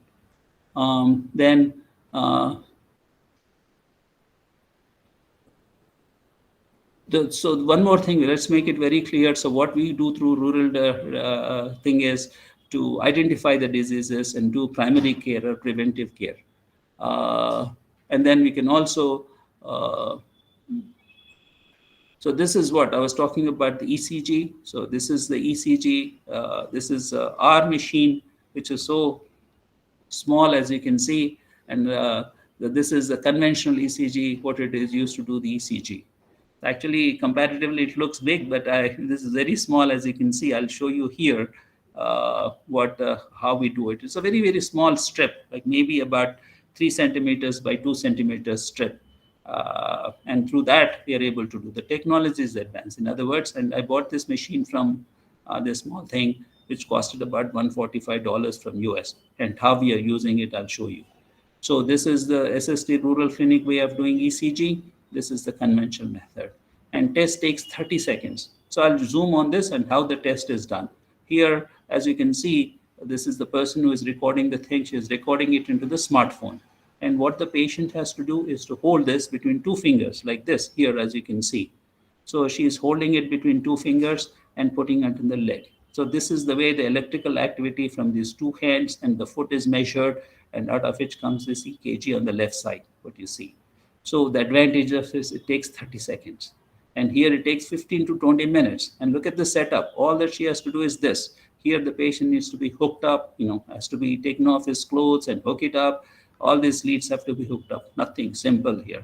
And then you need technical expertise to do this, where this one is no technical expertise. So this is the greatest advantage. So these things needs to be developed. So since I knew, I bought this from USA, and then we are doing this. See how the EKG is recorded. This is 6 lead. Now the conventional EKG records 12 leads, but we are recording 6 leads. And we can make a diagnosis whether the heart is beating regular, irregular, and if the person is having a heart attack, we can make out. So, and then the other advantage, as I mentioned, is quality is excellent. So we can make diagnosis through this. So high quality, low cost. So here the cost per patient to do this is almost 10 rupees. So this we are not using it. So this is for the person to employment in the village. So that lady gets 10 rupees for all the work what she is doing, and that's an employment for her. Whereas in hospitals and urban areas, they charge about 200 to 300 rupees. And imagine the amount of time. So you have to go, you have to, like lots of things there. You have to walk to the clinic in 10 minutes or 5 minutes since you're in the village. It's not far off, and you have the EKG done, within a matter of 5 to 10 minutes. And for 30 seconds, the EKG is done. Now, quality of EKG. So yes, we have to talk about the drawbacks of it. As I mentioned, the 6-lead EKG is a poor man's ECG. It is for screening only and not as diagnostic as the 12-lead EKG. So, but this is a great way of checking the heart. High quality again, low cost. And so the other specialties also are coming. So we are working with LV Prasad Eye Institute is in place. So in Chipalpalli village where the current clinic is running, so they come and screen all the people here. As you can see in the bottom thing, they check all the people physically. So what we are trying to do, as I mentioned, is to provide high quality care in the village itself. So the people don't have to go to the cities. So they come, so they are also working with us, and later on, they are also having telemedicine clinics, teleophthalmology. So we can associate with them and provide teleophthalmology. So through the electronic health records, we see them through virtual physicians again. And then Army Dental College, we have an MOU with them. So they come and check all this. So like, as you can see in the top picture here, so we have already screened all the people in the school, all the children in the school. So now next we're going to screen all the children in all the people in the village. Again, I reminded you because the people in Chipalpalli village are fortunate, but how many villages are fortunate where people will come and check the teeth physically? So if you recall, I mentioned we want to do that intraoral digital camera as a screening method. Instead of the doctors coming physically, so we can take pictures and send it. That I think is going to be a good screening tool. There are a lot of studies which are done in US and other countries, in African countries, if I remember, but we would like to do a study. And once we prove that, then we can, that's a simple tool to screen en masse all the children and adults in the village. So yes, as I mentioned, so we're going to be next few weeks, we're going to be starting a clinic in Tosham. So yes, we have understanding with RIMS. So they have, like 1 hour where they have online specialists available. So they're going to be helping us as a subspecialty services. Every day there's, for example, there's a cardiologist, there's a pulmonologist, there's a dermatologist. So different rheumatologists, nephrologists, all these doctors will be coming online and seeing patients in the village itself. So whichever patients we refer them to be checked on that particular day, they'll be lined up, they'll be coming, and they'll be seen in the village itself. So this is, you remember I mentioned most likely we are working to have a tele-ICU in the village itself. And this is the young man, Dr. Vikas, who has got experience in the setting of this tele-ICU, the critical care doctors. Yes, we can do high quality care in the village itself. And time has come, we need to do it. We all need to work and do it. So this is the way the prescription is generated. So I'm not sure, so we need to zoom on it, but all the information, everything is generated So all the medications, all the history, past history, allergies, as you can see in red, the diagnosis, the medications, and the follow-up, all the instructions are here. So in this, a copy of it is printed and given it to the patient when she leaves the clinic, when he or she leaves the clinic, and a copy of it is sent through the social media, through the WhatsApp, email, and this copy goes to the patient for her records. So we have, this is probably, I'm not sure how many people are doing in urban areas, but we are able to do this in rural areas. So again, what our goal of Sashodhan Trust is to provide high quality and records, high quality and low cost. So this is now okay. So having spoken about what is a telemedicine, how it is done. So now people are interested. What are the benefits? Why do you want to do that? So I've categorized into different people. All the people involved. One is the villagers. So what are we We're doing again. So we are providing quality, high quality care by MBBS doctors. So it's impossible. So let's come to accept the problem. No doctors are going to go physically to these villages and give them heart from the hearts. Even if they go there also, they are forced to go because their families are behind. And so the solution is practical, very possible, and which can be easily done are the virtual MBBS doctors. And as I mentioned, we are also bringing subspecialists. So in other words, the villagers are getting high quality care through virtual physicians through electronic health records. And then high quality, low cost, for example. So if you ask me, so what is the low cost? So we have checked with the villagers. So we have checked with the villagers how much it costs per visit if they go to the urban areas to see a doctor, anywhere from 600 to 1,000. So what is the cost for them when they come to the rural clinic is 110 rupees. This 50 rupees to the physician for seeing the patient, and then 20 rupees for the person who is entering the data, and 20 rupees is for the data, for the ASHA worker who's taking the history and putting the 20 rupees for the person who is entering the data, digital entry person, and 20 rupees for maintenance. So the whole cost of the visit is 110. And so see the marked difference, low cost, and we don't do unnecessary tests. If you go out there, as you know, the common number one cause of poverty in rural India is rural healthcare. Healthcare is the number one cost, as you all know. So I don't have to elaborate and explain how. So simple things are elaborated, and all the money is being, all these things are. You have to spend a lot of money for things. So we're not going to do that. Everything is documented. Everything is explained to the patient, and everything is given to the patient. So these costs. So for the visit. Now the other things is lab testing and investigations are mentioned. So is very important. So we're working on it, and possibly the technology is advancing so fast that we should have this technologies, I feel, within 6 months, where the patients come to the clinic, and then out goes the patient with all the diagnosis, with all the tests in the village itself, in the village clinic, and the doctors are able to give evidence-based medications and treatment. So and then, as I mentioned, that girl who was entering the data is from local resources.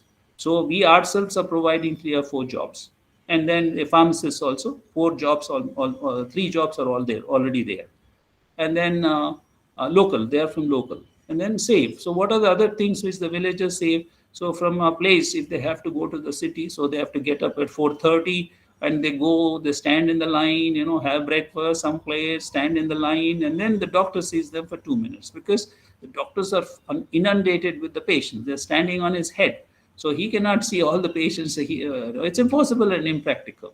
So they are seen with 2 minutes and no records, nothing. And when the patient walks out, he doesn't have nothing.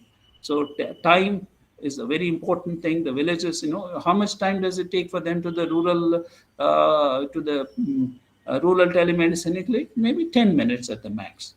So comparative, just probably you can think about it, travel time, expenses. So then you go there, you stay, and loss of family time and multiple visits. So all these things are simply avoided by coming to the telemedicine clinic. And then the important thing is prevent quacks from providing substandard healthcare. Very, very, very, very important. So I can give several examples. I can share my experiences. When we have time at the end, you can ask me questions. What is the practice there? I stayed in the village for 6 months.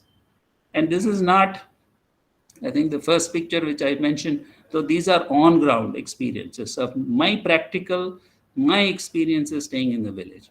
I'm not emphasizing my because that's not what my goal is to, to praise myself, but I'm telling you these are the practical on the ground experiences. Everything what I'm talking about is practical on the ground experiences, not by Google Meet or thinking intellectual discussions. We are not in intellectual discussions, all these things. And I'm happy that the topic of discussion is today is rural telemedicine with experiences. So then what are the advantages of physician? Everybody should be a win and win situation. So what are we doing? So the physicians can stay at home, and then they start the clinic. Our clinic hours, most likely what we are thinking is from 9 to 1 in the morning and 5 to 8. So what the physician has to do, so she can be with the children, and at 9 o'clock when the children are gone, she can open up a laptop like what we are discussing, and she can start seeing patients. So she doesn't have nowhere to travel. She can sit at home, and that'll save a lot of time, travel, and no expenses. Just a laptop and internet connection, most of the people have in the urban areas. And imagine the stress.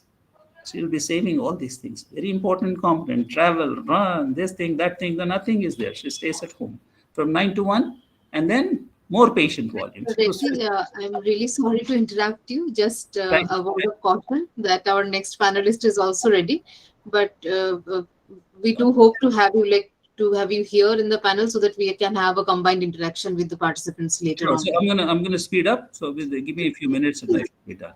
So this is the advantages. These are the advantages. More patients, any city, state, and country, the physician can see, and no office expenses. And we are paying 30,000 rupees as a salary, and every patient 50 rupees. Specialists get 1-to-1, and then more important is the family time. Then institutions reduce overcrowding, as I mentioned. So there is 3 doctors and 120, 1,200 patients to see. So if we take care of the patients in the village itself, they'll reduce the overcrowding, and quality of care will be better. Low volume tertiary care, follow-up visits in village center itself. They don't have to go up again. So any post-op and everything will be done in the village itself, and research opportunities for the institution. For the government, they get all the digital reports, and when they allocate the things, they can allocate based on evidence-based human resources and financial resources. So we can't wait for 5G, so it'll be very helpful. Now, telemedicine hurdles. What are the problems? So very important is the internet connections, data limitations, smartphones, and then electricity problem. This is easily solved. So we put inverters and there's no problem with it. And then the problems is villagers accepting virtual physicians. So they are used to hand-holding. So this is one of the big hurdle what we have. We have to overcome that. And availability of trained medical staff in the village itself. So that's another hurdle. And training paramedical staff, which is not a big deal. So, but physical examination limitations are there. And I mentioned what we are doing to overcome that. Electronic health records has to be user-friendly, very, very important component. And integration of physical examination lab diagnostic tools into the electronic health record. Billing modules are important. So it is important for ourselves and to show the government how it costs so they can allocate the financial resources. And standalone, where there's no internet, we have to create electronic health records which can upload later on once the internet is available. So all rural interventions are electronically recorded. So in that, digital reports analyze for effectiveness of all interventions what we are doing. And we are working in with the doctors in US and here to do different health research projects, which and to be published in national and international. And we're working on that, and we will do it. So now set up. So then the final question is, how much does it cost? So for setting up a telemedicine clinic, it almost costs 3 lakhs, and monthly charges almost 51,000. So monthly charges are given by the patients. So, and then this setup, Social Trust is going to do, and later on, either through corporate social responsibility or if the government is interested, we can set up these clinics. And then, so as we mentioned, so it's an entrepreneurship. So there are 1 million villages. So each village, if you provide 100 jobs. So now you remember, not only we're working on digital telemedicine, we're also working on digital schools and also digital jobs. So like a computer village, computer center, I feel have strong confidence. At least we can minimum we can create 100 jobs. The job potential in rural areas is 100 million jobs can be created. Economic benefits.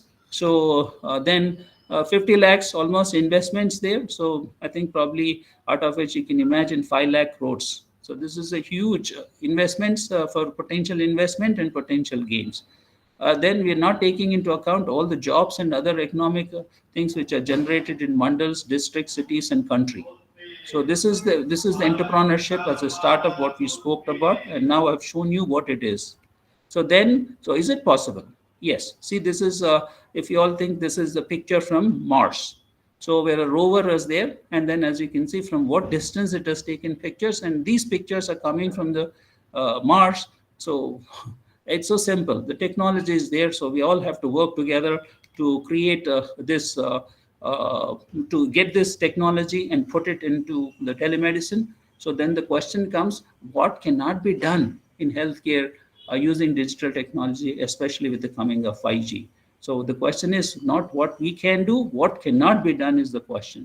So this shows that. And now again to end my this thing. So yes, social interest is a social rural entrepreneurship. So the plan is to this. Now we have gone to the remote village, and once we set up this within 6 months, we have enough information. So we would like to set it up in all the villages of Adilabad, then Telangana, and possibly India. Model village, as I mentioned, vision replicate this, and now I'll rest my voice and I'll leave you all to answer any. I'm here to answer any of your questions and answers. Thank you for your time. Thank you so much, Dr. Reddy. It was a really interesting, presentation that you have given, and in fact, we would like to talk more with you because we are trying to build a model to bring Ministry of Rural Development and the areas of RD to coordinate with health and how we can work here. And in fact, just before you, we had Dr. Pankaj Mathur, and we were talking about whether the women self-help groups can somehow be connected to this model that you are talking about, like setting up telehealth centers, etc. So all those possibilities we would like to discuss with you before we prepare the workshop outcome document. However, we would really like to move on to the next presenter and would like to take the questions combined at the end of the panel, because the next presenter is already here, and let us have the questions at the end if that is okay with you. Sure, Ms. Ruchira, that's fine. Yeah, okay. Dr. Sambit, am I audible? I think I can. Yes, Dr. J. Yes, you are audible. Yeah, so I have already given you the presenter control, so you should be able to share your screen if you like. For our participants, let me quickly introduce Dr. Sambit Dash to you. He is a senior grade faculty and an assistant professor at Department of Biochemistry in Melaka Manipal Medical College. And he has written regularly in different columns in newspapers. If you are following The Wire, the Live Mail, etc., he writes his opinions regularly, so he is widely published. Dr. Sambit will be talking about, again, the experiences and possibilities and the challenges and solutions to telemedicine implementation in India from his own, work and experience. So over to you, Dr. Sambit. You may please take up from here. Dr. Richa, thank you for that kind introduction, and thank you for the opportunity. Let me quickly share my screen.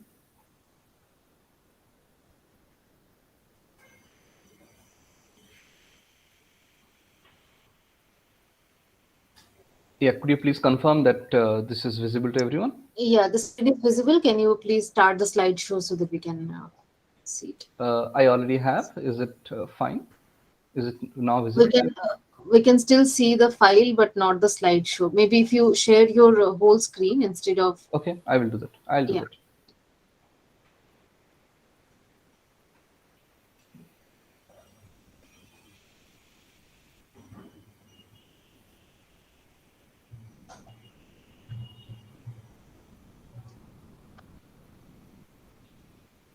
Are we good now?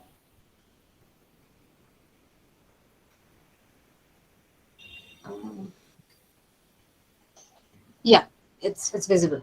Okay, perfect. So a very good morning to everyone present here.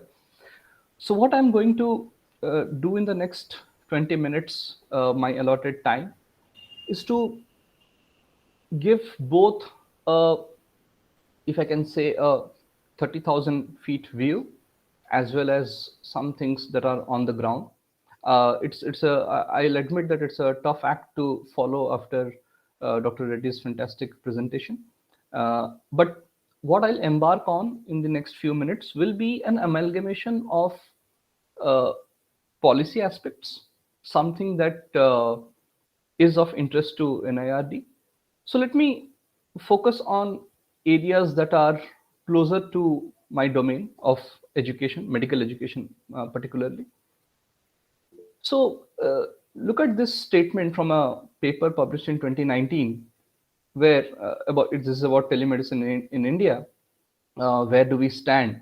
This was 2019, and they have concluded with one of the statements. Despite having so much potential, still telemedicine has not attained the boom which it was meant to create. Perhaps everyone in this audience now knows that come 2020, come pandemic, and that boom, perhaps, which telemedicine was looking for, was given to it.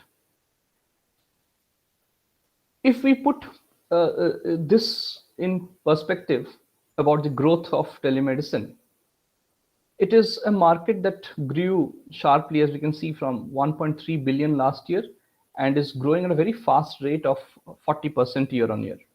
So that gives us an idea of the growth that has happened. Now, what I intend to do in my talk is telemedicine, if we can very broadly divide it, has two parts to it, as this image is a representative of it. So there is a technology side and there is a human side to it. If we are to focus on the challenges, and that was the brief I was provided, the challenges of telemedicine. On the technology side, there are a host of issues, be it access from a infrastructure point of view, or equity, as we know that women have lesser number of, say, mobile phones in India, in rural India especially. Data privacy, a lot has been spoken about. It's a very major issue that needs to be addressed.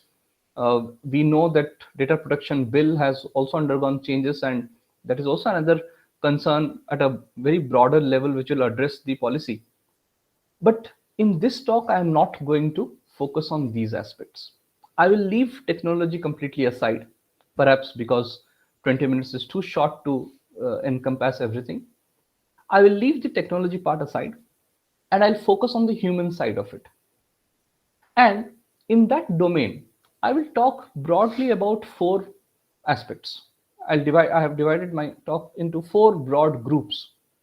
I'll talk about capacity, training, bridge, and policy. So let us go individually to these buckets and see what they are. Capacity. Now, we all know that the doctor-patient ratio in India is subpar of what is the WHO recommended one, but that doesn't complete the picture, and we'll come to that. So we do have a shortage of doctors, and that shortage is not uniform in the sense that there are subspecialty concerns. So for example, the total pool, whatever the ratio is, somewhere, if we are to take an average, somewhere around 1:1700, if you are to consider that. But that really doesn't paint the complete picture, because, say for example, number of oncologists in India, the number is very low. The ratio is really low. Number of psychiatrists, ratio is very low. So there are subspecialty concerns in that domain. Yes, in the recent years, because of the effort of the government, the number of medical colleges have increased. We now have around 648 medical colleges in India, with about 98,000 MBBS seats. So there has been a drastic growth in the number of seats over the years, and we will see that coming on ground, the changes in a few years' time.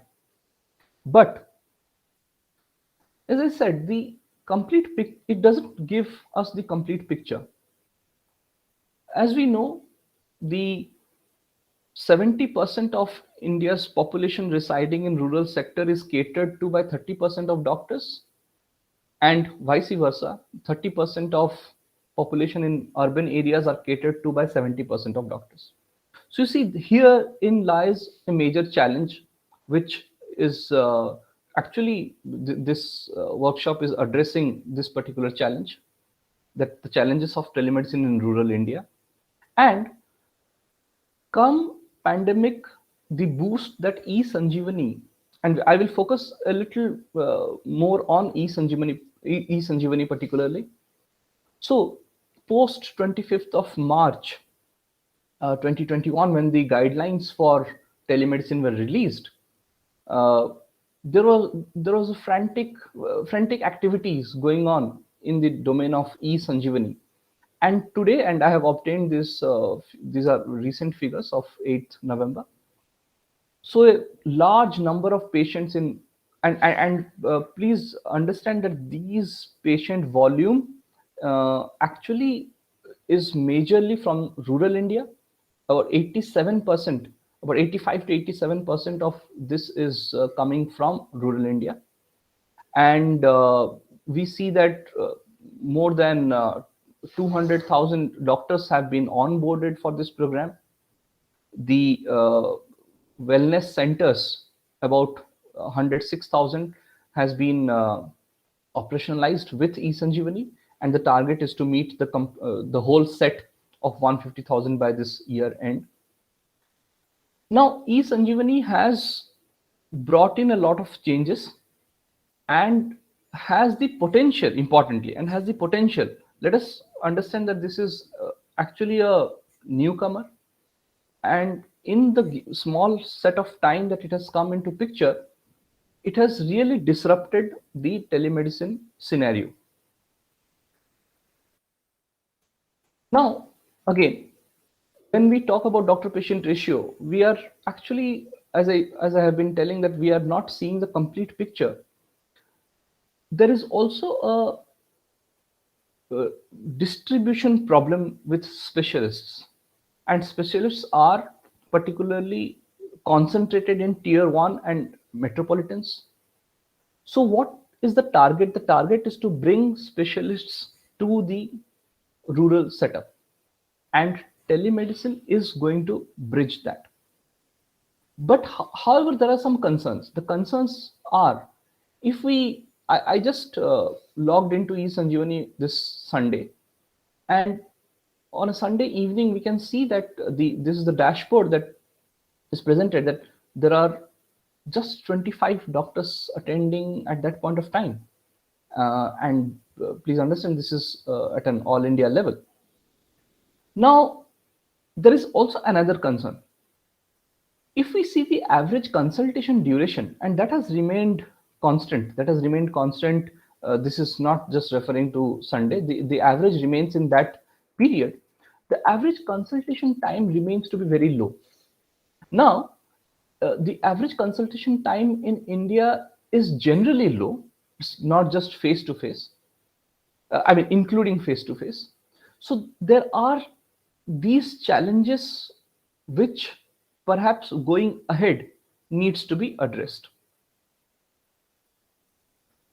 In terms of capacity, and in the domain of telemedicine, there is a major difference between the private sector and the government sector. We spoke about, or we have been discussing eSanjeevani in the last couple of minutes. But the private sector had taken up to telemedicine much earlier in the game. As we know that Apollo has been a market leader in that. Perhaps the launch was when Bill Clinton arrived in India, in this village of Dr.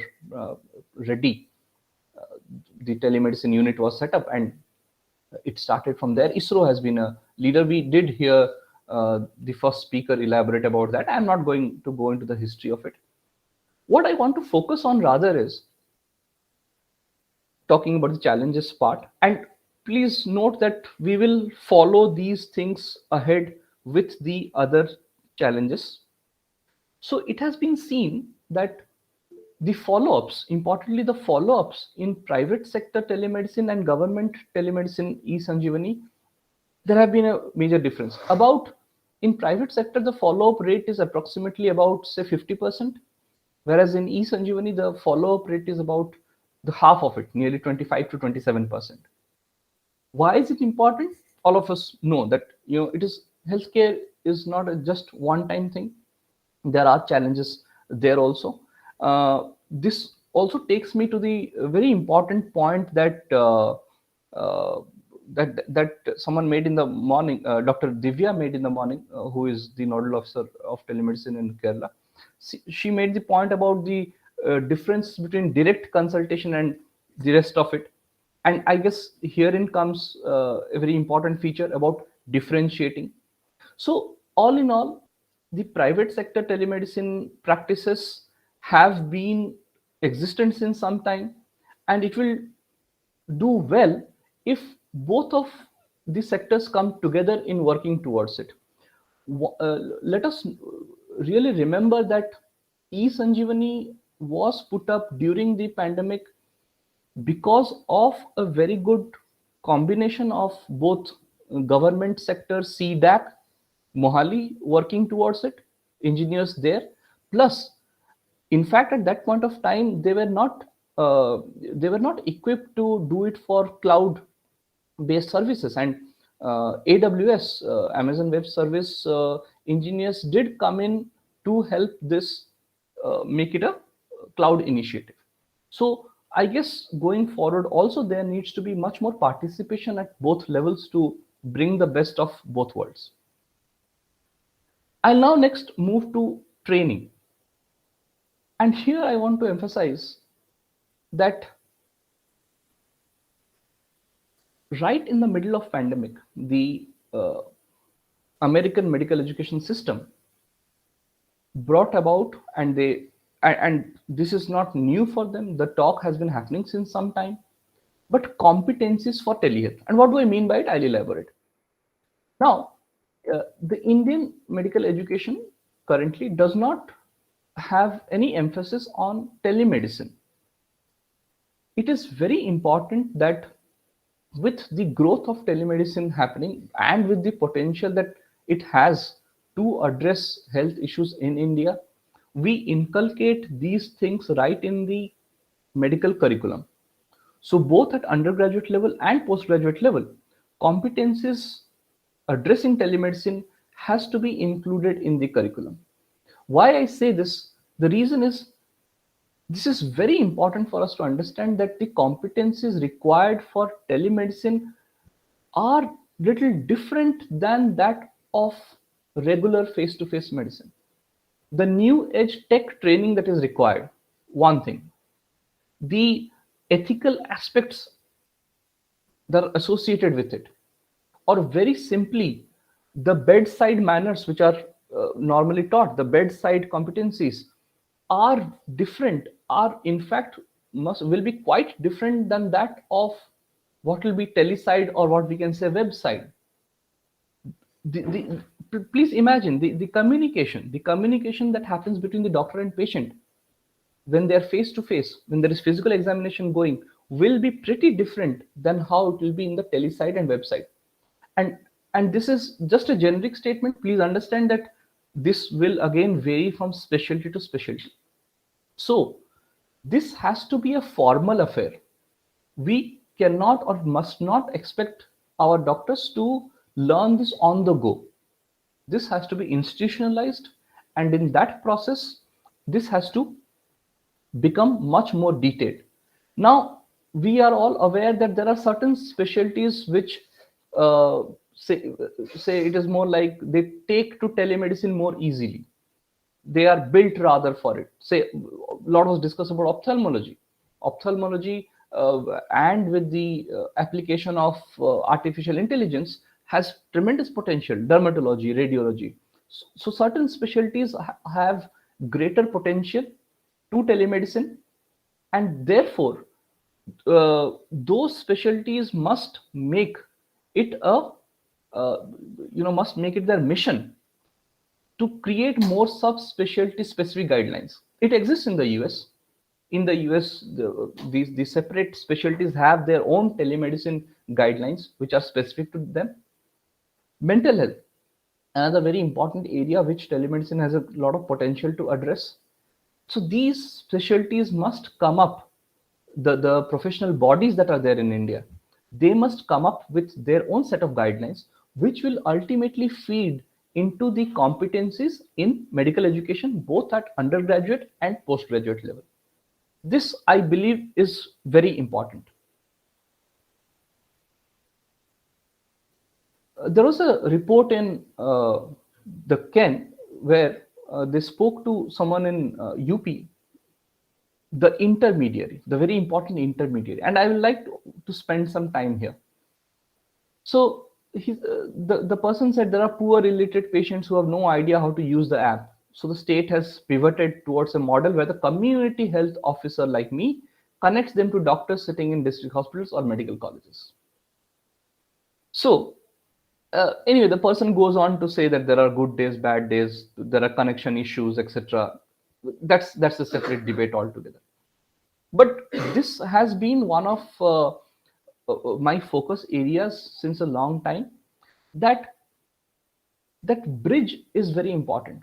We all know that the telemedicine system in India or anywhere else focuses, or rather operates on a hub and spoke model, right? There's a hub and there are spokes, but there is a bridge that joins the hub and spoke, and that, I believe, is a very important factor, and it is also a factor which must be very close to Ministry of Rural Development. Actually, let us see what they are. The importance of mid-level healthcare worker cannot be more emphasized. It is absolutely essential that if we are to see greater adoption of telemedicine, if we are to see more successful adoption of telemedicine, there needs to be a cadre of mid-level healthcare workers. Now, they come in different shapes and forms. We will discuss that. When we also go to the next area of policy, we will again come back to this. For the primary care aspect, mid-level healthcare worker is essential. Many states have tried this model. One of that would be, say, if I'm to cite an example, Chhattisgarh, for example. Chhattisgarh has the rural medical practitioners. So it's this mid-level healthcare worker is drawn, say, locally, is actually again not a MBBS doctor, but is trained to bridge the gap. Now, why is this important? And this also takes us to the very example that Dr. Reddy was talking about. And this shows that why this is important. And for this to really work, I would say that the first point should be to move from that fixed mindset where we would want that all the PHCs, CHCs are filled with doctors from top to bottom. So perhaps we need to look at a model where the mid-level healthcare worker plays the important role. And let me tell you that research has shown, and especially in this Chhattisgarh context, let me tell you that study was carried out between the non-medical healthcare worker in the rural setting, and there was absolutely no difference in their knowledge level or in their way of dealing with primary care. It was perfectly fine. So with repeated training, definitely this model sustains. Now, why are mid-level healthcare workers also important and in context of telemedicine? India has a huge non-communicable disease burden. We all know that. It is very important that we place mid-level healthcare worker in that setting with, please note, this doesn't come separately. And I have to mention at this point that we cannot perhaps overburden the ASHA worker with more and more stuff to do. We may perhaps increase the number, increase their capacity as such, and then add on.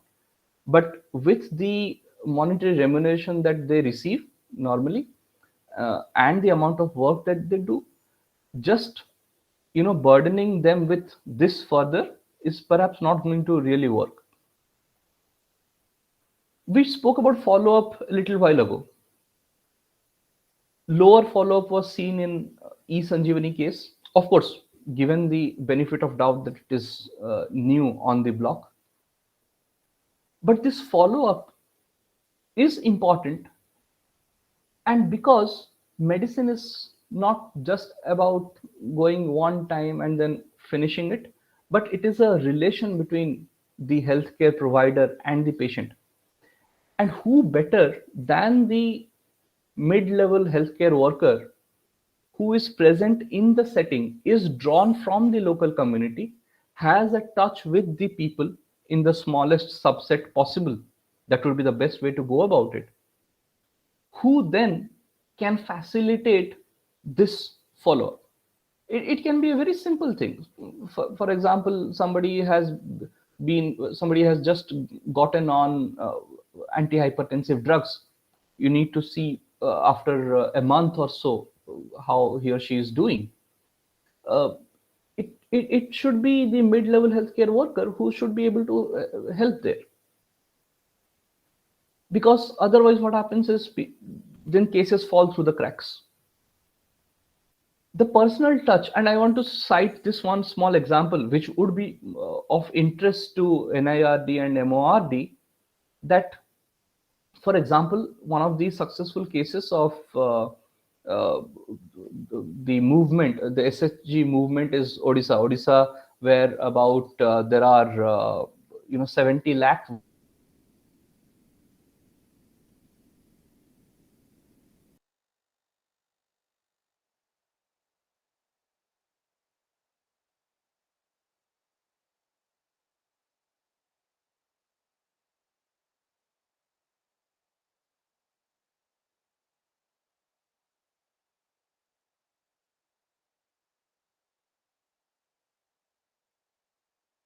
in last year 2020 2021. The mission Shakti in Odisha has been successful. So these are models, successful models, on which definitely telemedicine can bank on or can get on, and that would be a that would be a good model to work in a smaller rural setup. So this is about that bridge, and I really believe that this is very important if telemedicine is to succeed. Coming to the last bit about policy. Now, I will not spend too much time on this, but very quickly brush through this. So the regulation of telemedicine has to go hand in hand as it progresses, and this is the right time. For example, now there is ISO certification, which perhaps only Apollo has as of now. It should be made incumbent on all the hubs that are providing telemedicine services to be accredited. It is important. Or the government could come up with their own scheme of things. We understand that health falls under the state list, but during the pandemic, we have seen a lot of admixture happening. And when I said state list, I go back to my point on the bridge that is required for successful telemedicine operation. States must take it on them and draw from the good examples that we have. For example, the Chhattisgarh's example of the mid-level healthcare worker, to create that cadre, whatever works best for them. Odisha might decide to do it with the SHG groups, just for example, or create a cadre. So all states must brainstorm about which would be an ideal model, and of course evidence backed, about on which telemedicine can ride. And only through this evidence based informed policy making will the adoption and penetration increase. currently, uh, it eSanjeevani has shown tremendous potential, and it is important that we raise its adoption and penetration. We all can imagine that the positive externalities of such moves are plenty. It is not just restricted to providing a telemedicine consultation, but the positive externalities then spill over into various areas. So policy making at this stage is very crucial, which must be backed by evidence, because we are just 1 or 2 years into this boom, and going forward this will set the whole process in a particular manner. I will just cite one example. I'll not go into the details of this. Perhaps I am close to hitting my 20 minutes mark. So I'll just cite the example of Andhra Pradesh. Reason being, nearly half the all eSanjeevani consultations that has happened are from Andhra Pradesh. Actually, 43.7% of the 3 crore consultations. Now, very briefly, if we see the structure, they did come, with some prior experience through their MSS app, which was meant for women and child, or the YSR telemedicine, which was rolled during the pandemic, early days of pandemic. The number of doctors present were higher. They were trained in that regard. So they very quickly moved to all the medical colleges being hubs. They quickly connected all the PHCs and SSCs there, and they maintained a balance of the specialists. 2 MOs were there in each of these units in the hubs, and importantly, if you can see there, they also got the ASHA workers, though it worked for them in the longer run. I don't know, it is working well. So about 42,000 ASHA workers were given smartphone on which they then linked the patients. They had 3 rounds of survey during the COVID pandemic, video conferencing, and even going to the last mile. And that last mile is very important, as we all know. Last mile, the doorstep medicine delivery, or where it was not accessible, the MO used to visit where it was required. So there are models which have shown promise. We must draw from these examples to create best practices in telemedicine. I'll very quickly close with road ahead. The road ahead holds a lot of potential. As we just heard Dr. Reddy, the tech is available. We need to bring it. Going forward, I see that telemedicine then further branches to remote health monitoring with devices, non-invasive. Very importantly, patient education. I believe that eSanjeevani is a very good platform which can actually onboard patient education on it. ICU monitoring, very much, again, Dr. Reddy mentioned this, ICU monitoring in rural setups will be a thing. And as the trend goes that people visiting hospitals for smaller ailments will reduce, and it will be only for major interventions that people go to hospitals, the avenues of telemedicine must not be restricted actually to PHCs, CHCs, I believe, and should actually go on further to go to schools. I mean, why can't actually there be a booth in each schools where a child, and for example an adolescent girl having issues can just call up and get the queries. There should be a safe space in schools where this can be provided. Going forward in colleges, workplaces, and so on. Further, again, that last mile delivery will be through drones gradually, and we are now also aware that, and with decreasing cost gradually, AR, VR, or metaverse will be an experience that can definitely be taken to rural areas. We just have to bring right people together. The technology exists, the technology is growing tremendously fast, and only through right policy formulations can we arrive in a proper way at that point. I guess I'll close my talk with this. Thank you for the opportunity. Thank you so much, Dr. Sambit. It was an excellent presentation, and you have brought all these areas with such great detail. We would really like to continue this discussion with you, and I hope we can talk more about this, because there are a lot of potential to bring the self-help groups on board in this initiative.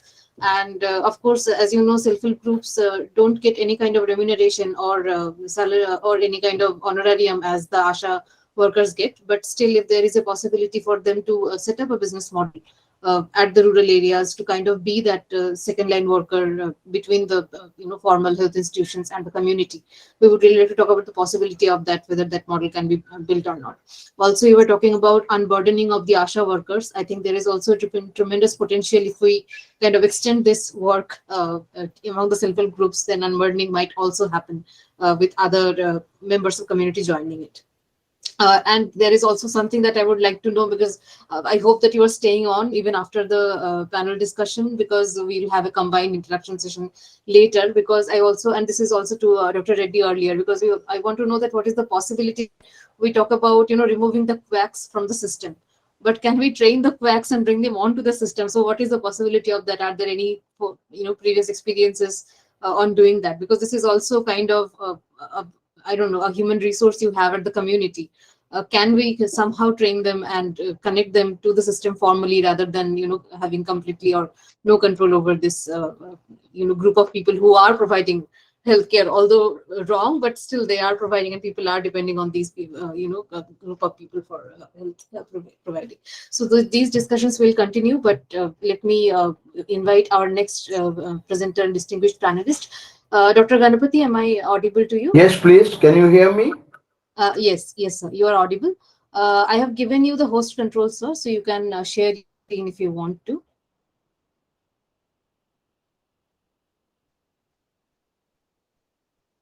For our participants, let me quickly introduce Dr. Ganapathy. He is MCH Neurosurgery from Apollo Telemedicine Networking Foundation. He is also director of Apollo Telemedicine Networking Foundation and Apollo Telehealth Services. He was a president of Telemedicine Society of India, Neurological Society of India, and Indian Society for Stereotactic and Functional Neurosurgery. He is distinguished professor in the Tamil Nadu Dr. MGR Medical University. He is an emeritus professor at National Academy of Medical Sciences and also WHO digital health expert. He was formerly adjunct professor at IIT Madras and Anna University, Madras. We are very happy to have you with us today, sir, and the session is now over to you. We have nearly 50 functionaries from different states. These are nominated health functionaries and telemedicine consultants from the state health missions, and also some of the NGOs who work with the communities on health. Over to you, sir. Can you see my slide? Not yet, sir. I think there is a lag in the network. No, I don't know.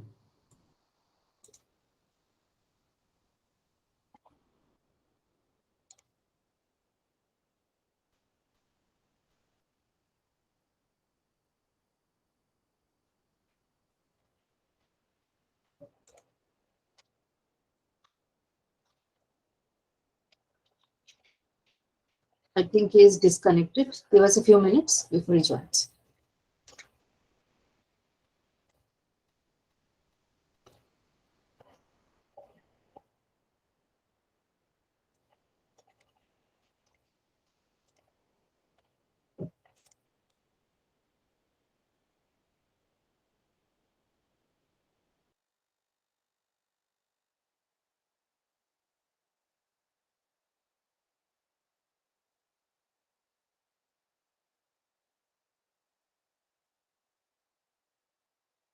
Sir, kindly unmute yourself.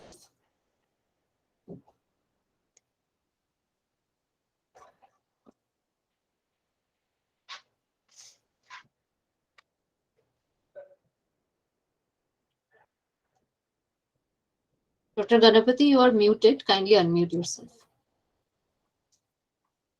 No, I know I'm trying to some problem here. Okay, can you see my slides now? Can you hear me?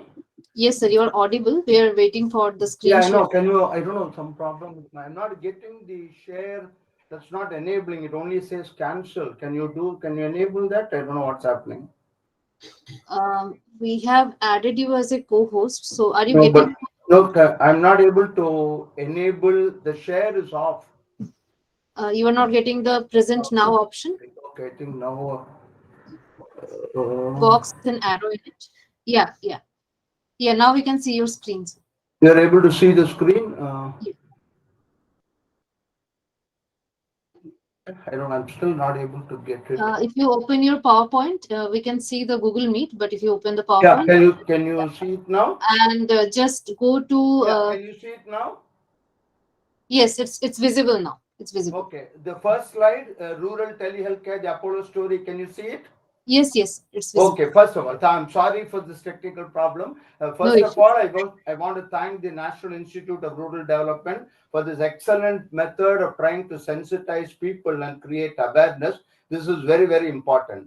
Now, I'm not going to bother about numbers. All of us know, not in the lifetime of my great grandchildren will there be enough brick and mortar hospitals for 70% of India's population living in rural areas. These numbers are not very important, but what is important is the fact that simultaneously a billion people already have phones and more than 450 of them have smartphones. Internet penetration has reached an all-time high. What exactly do you mean by the word telemedicine? Telemedicine is not just video conferencing or a telephone call. Ideally, telemedicine should include hardware, software, connectivity, acquisition of images, storage of images, the ability to retrieve and digitally manipulate these images. Technology is changing every day, and therefore, we require constant training, retraining, learning, unlearning, and so on. One size does not fit all. Customization is the name of the game. Everything has to be contextual, and today we need to be compliant with regulations. I have always maintained in the last 22 years, I am not a hypocrite, and let's face facts. What is in it for me? You have heard of Wi Fi, you have heard of WiMAX. I coin a term which I say YFM. What is in it for me? Unless there is something for every stakeholder in the ecosystem, telemedicine is never going to really take off. It was on March 24, 2000 that the first village in the whole world was enabled with a VSAT. ISRO, Indian Space Research Organization, with whom the Apollo hospitals collaborated, in commissioned by Bill Clinton when he visited India. And today, 22 years later, of course, the role of VSATs has considerably become less because of the penetration of terrestrial internet technology. Nevertheless, VSATs continue to play a role in extremely remote areas. I'm going to show you a few clinical examples which you can relate to. The next 20 minutes, I'm not going to talk about theory, but I'm going to show to you that India, unfortunately, suffers from a disease called pilotitis. We always talk of pilot projects, we talk of proof of concept validation. I will show you with enough numbers. Today, we do almost 20,000 e-transactions every single working day. But what is required is not one Apollo Telemedicine Foundation. What is required? 1,000 of them. We have shown that it is eminently possible and doable. And it is workshops like this which would stimulate others to replicate, duplicate, and not make all the mistakes we made. Here is a simple example of an ordinary entry-level phone, a person who had suffered a severe brain injury, now back in his village. As a clinician, I obviously need to know how he is, and you can see how, from the comfort of their own home, I'm able to do a detailed neurological examination. Now, this, I hope the video works here. Now, this is seizures, convulsions. As you know, most people with convulsions on examination do not have a neurological deficit.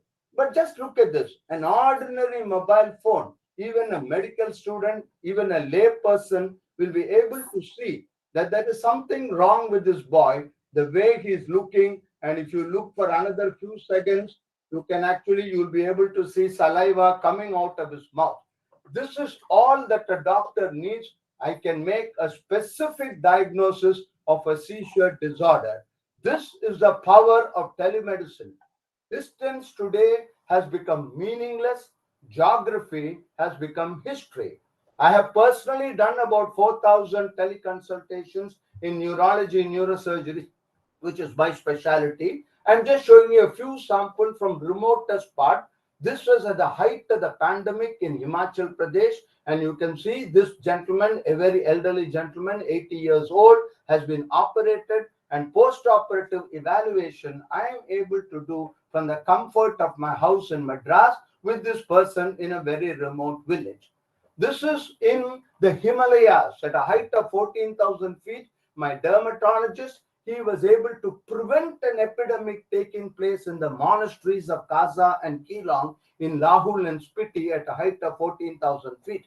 He was able to show, you can see all that is required is good internet connection, a reasonably good camera, and he persuaded all the monasteries. He said this is highly infective, and so we sent one of our staff to all the monasteries, and we were able to pick up a fungal condition on the scalp even before they became symptomatic. This is the power of telemedicine. Dermatology, of course, with a 99.5% accuracy rate.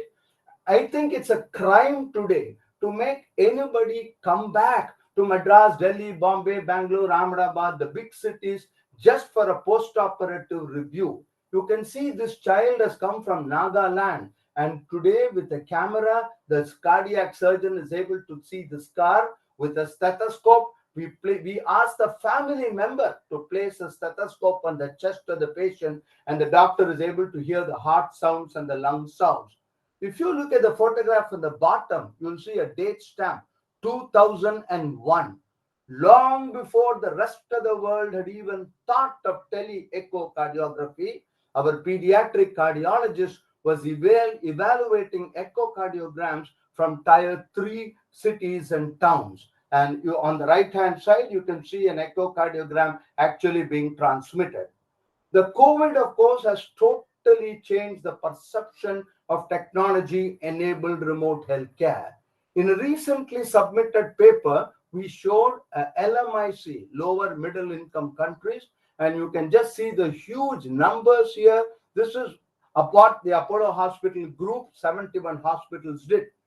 Somehow there is an erroneous perception that all corporate hospitals only cater to the urban elite. They're all dividend declaring companies. Nothing can be farther from the truth, especially after the COVID. Today, most corporate hospitals look at public health, and by sheer numbers, we know there is a greater market in rural India than there is in urban India. Vaccinations alone, you can see 5 million vaccinations were given, a good majority of which were from remote areas in tier 2, tier 3 cities. So this was all using technology. We set up emergency tele-ICU units actually for the National Thermal Power Corporation, a Government of India public sector undertaking, in some of the remotest parts of India, Indo-China border, in Assam, in the Thar Desert. All this was set up within 10 days. My staff went everywhere, and we were able to handle the COVID management for most of the factories in India. So this is the power of telemedicine.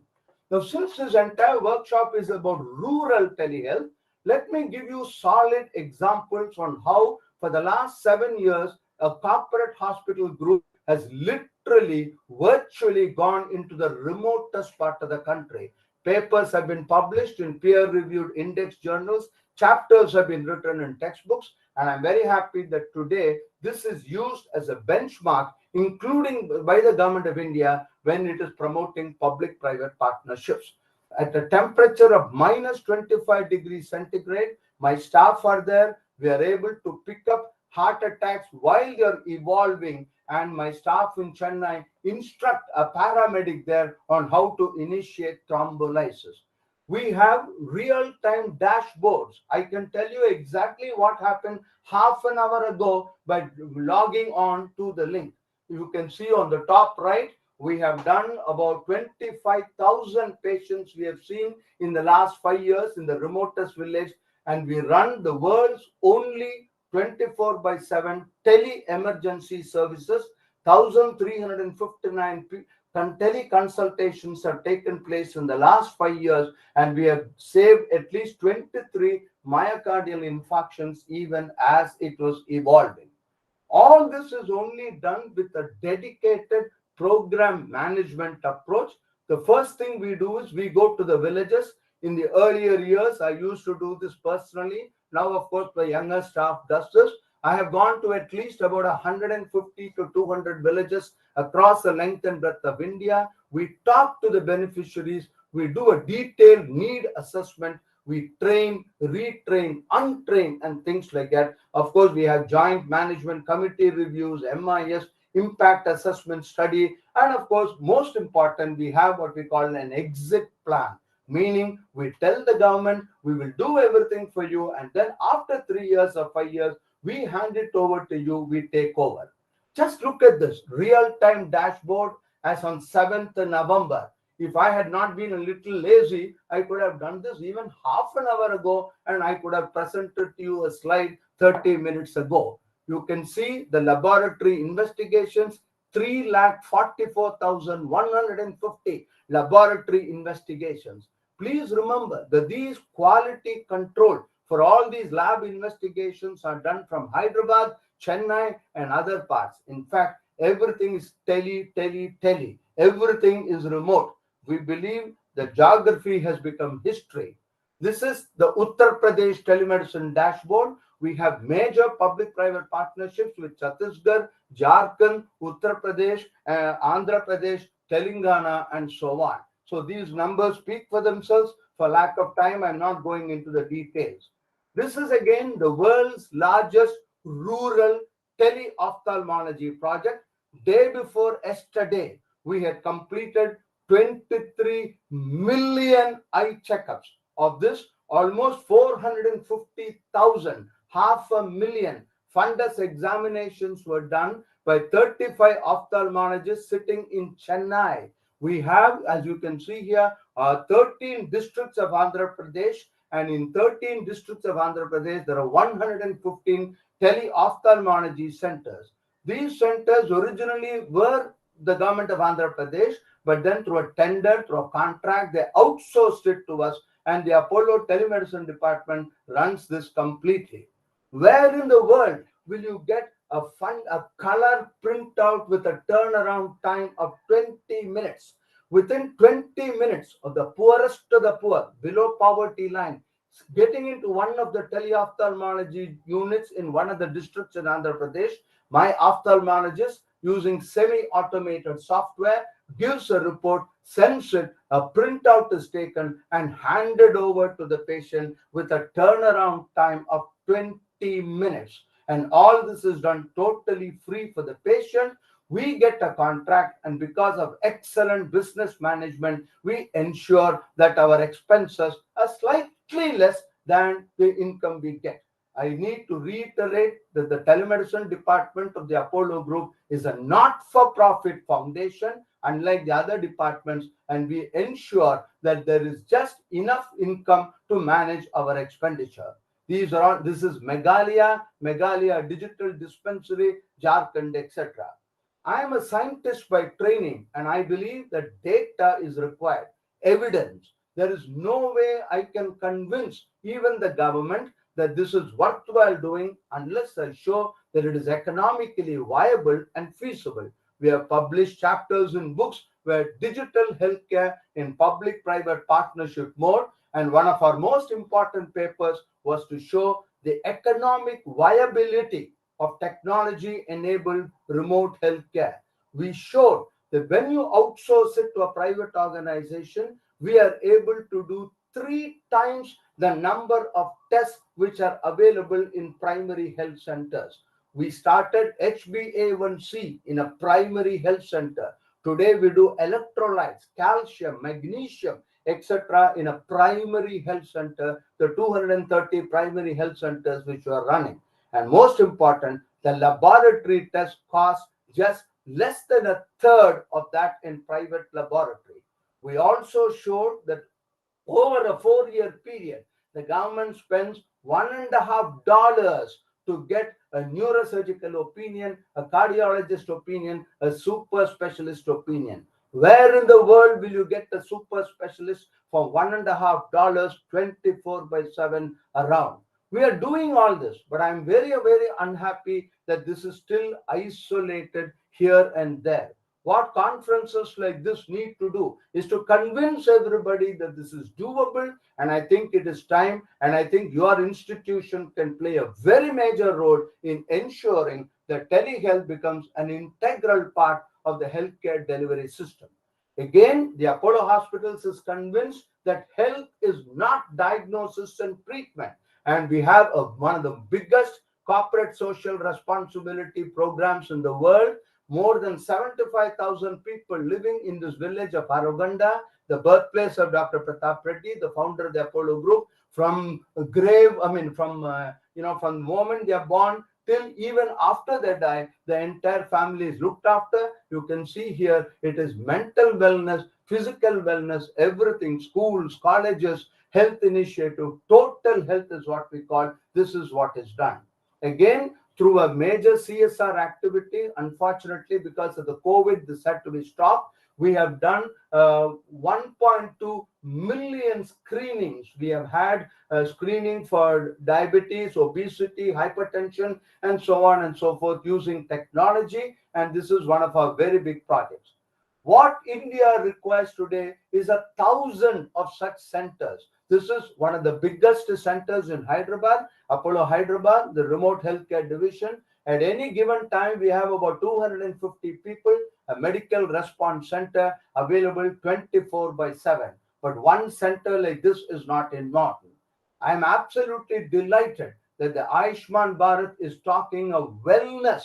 They are talking of health and wellness center, and they've already sanctioned 150,000 telemedicine units for all the proposed 150,000 health and wellness centers.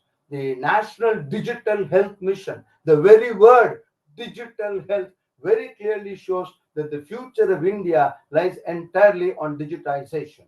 I could go on and on, but I would like to spend the last couple of minutes on saying that prevention is better than healthcare. And this is something which most medical doctors are not really embracing.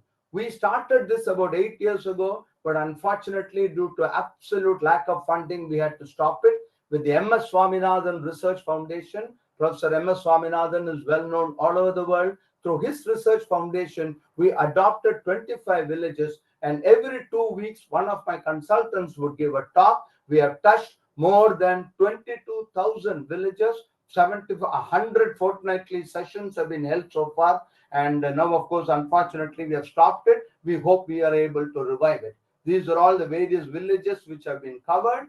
We also have developed a hybrid method where, like the ASHA, you have people who are specially trained, go to the remote villages, connect them to our specialists. I myself have given about 8 to 9 talks on various aspects, head injuries, brain tumors, headache, back pain, that, this, etc., in the local language. And one of my representatives there represents us and also asks questions and patches these questions to us when required.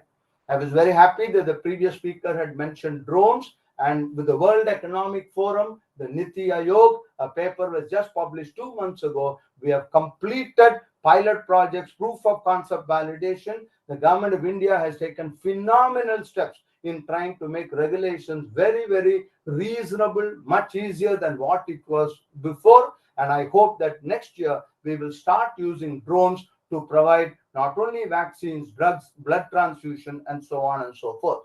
We need to be future ready. It is not an empty boast that 5G is going to come. I'm absolutely certain that in my lifetime, I'm going to see 5G in the tier 2 towns, if not in the villages. We already have tied up with Cisco and Bharati Airtel. We have several ambulances now, pre-hospital management before the patient comes to the hospital. This is the future, and this is what is going to be done. Ladies and gentlemen, I would like to conclude by showing this slide. I think this says it all. India is very well known for Jugaad. I think innovation really starts in India. In one of the remotest parts of called Tuver, a village about 250 miles away from Ahmedabad, For the last 3 years, we are running a project funded by the University of Pittsburgh. They give us about $150,000 a year, and you can see these poorest to the poor, below poverty line, they hired a bullock cart, and they gave, I understand they gave 200 rupees for a round trip. This 200 rupees was shared by 10 or 12 people, and these people consulted the same dermatologists, the same physicians, the same respiratory physicians, cardiologists who treat the urban elite in Chennai. The same consultation was given free of cost. Medicines were also given free of cost. It is my dream that in a few years from now, instead of coming in bullock carts, they will probably come in a locally made e-scooter, an electronic scooter. And as you can see the figure on the right, a tablet, a phablet as it is going to be called, a phone combined with a tablet, will be available for less than 3,000, 4,000 rupees. And this is what is going to happen in the next couple of years. So these are all the numbers for the 2-year program. Finally, where are we going to get the doctors from? Where are we going to get healthcare providers from? In 2014, I had written a paper in the British Medical Journal, which had a tremendous reception outside India, but unfortunately, I just don't have the contacts or the necessary people. I am absolutely convinced, particularly now, that a virtual rural healthcare service is the answer for India. This has been tried, not virtual, a compulsory, mandatory rural healthcare service for interns, postgraduates has been tried for the last 20 years and given up because the doctors protested that I cannot spend 2 years of my best part of my life in a village. But none of us will ever resist the idea, and people, particularly people who are 60 plus, 70 plus, etc., who are still physically and mentally absolutely fine, we will be delighted to give 1 to 2 hours every day virtually going to the remotest village of India. This is so easy to do today, eminently doable, but for some reason this is not happening. Virtual rural healthcare service, mandatory, compulsory, use a stick, use a carrot, and also carrot and a stick. I think this is the answer. Ladies and gentlemen, India is the most amazing country in the world. Where will you see a 96-year-old woman becoming digitally literate? Where will you see thousands of senior citizens, particularly more women than men, in the remotest part of India today handling smartphones? If this is India, the real India, thou shalt digitally transform. If Moses were to come back to India, not to India, sorry, if Moses were to come back to the earth and give the 10 commandments, every single commandment should be, we have the prefix, thou shalt digitally transform. The only way we can hope to bridge the urban-rural healthcare divide is to digitally transform. And let us never forget that rural India, people in rural India also have brain tumors. They also require cardiac stenting. They also require cosmetic surgery. And so from a physical and mental point of view, from a healthcare point of view, there should be no difference at all between rural India and urban India. Today, it is possible for every one of us to be virtually be present in rural India. But what is required are organizations like yours. You and you alone can be the torchbearer. You have to convince everybody that this is doable. We have enough data, enough proof. But what is required now is to ensure that this is not one Apollo Telemedicine Foundation, but hundreds of them. And I'm sure I'm speaking for the leadership of the Apollo Group. We would be very happy to cooperate, to collaborate, and to talk to every one of you so that you do not make the mistakes which we have made over the last 22 years. Thank you once again. If there are any questions, I'll be happy to take them. Thank you so much, Dr. Ganapati. Such a note of hope and an address to the participants here. With that, we have concluded our panel discussion. The floor is now open for questions. And as we have said, that the question and answer session will be combined for all 3 panelists. So I request our participants to please unmute and ask your questions. And you can also raise your hand and we will unmute you to ask them. A few questions in the inbox which I had missed earlier, but let me just read it out at the moment because just noted them later on. First is the question from Akanksha, asking that how she can work out telemedicine in the rural areas of Himachal Pradesh, which loses the connectivity during the winter because of snow. And people are facing challenges during winters and losing connectivity with internet, and there is no signal to even call.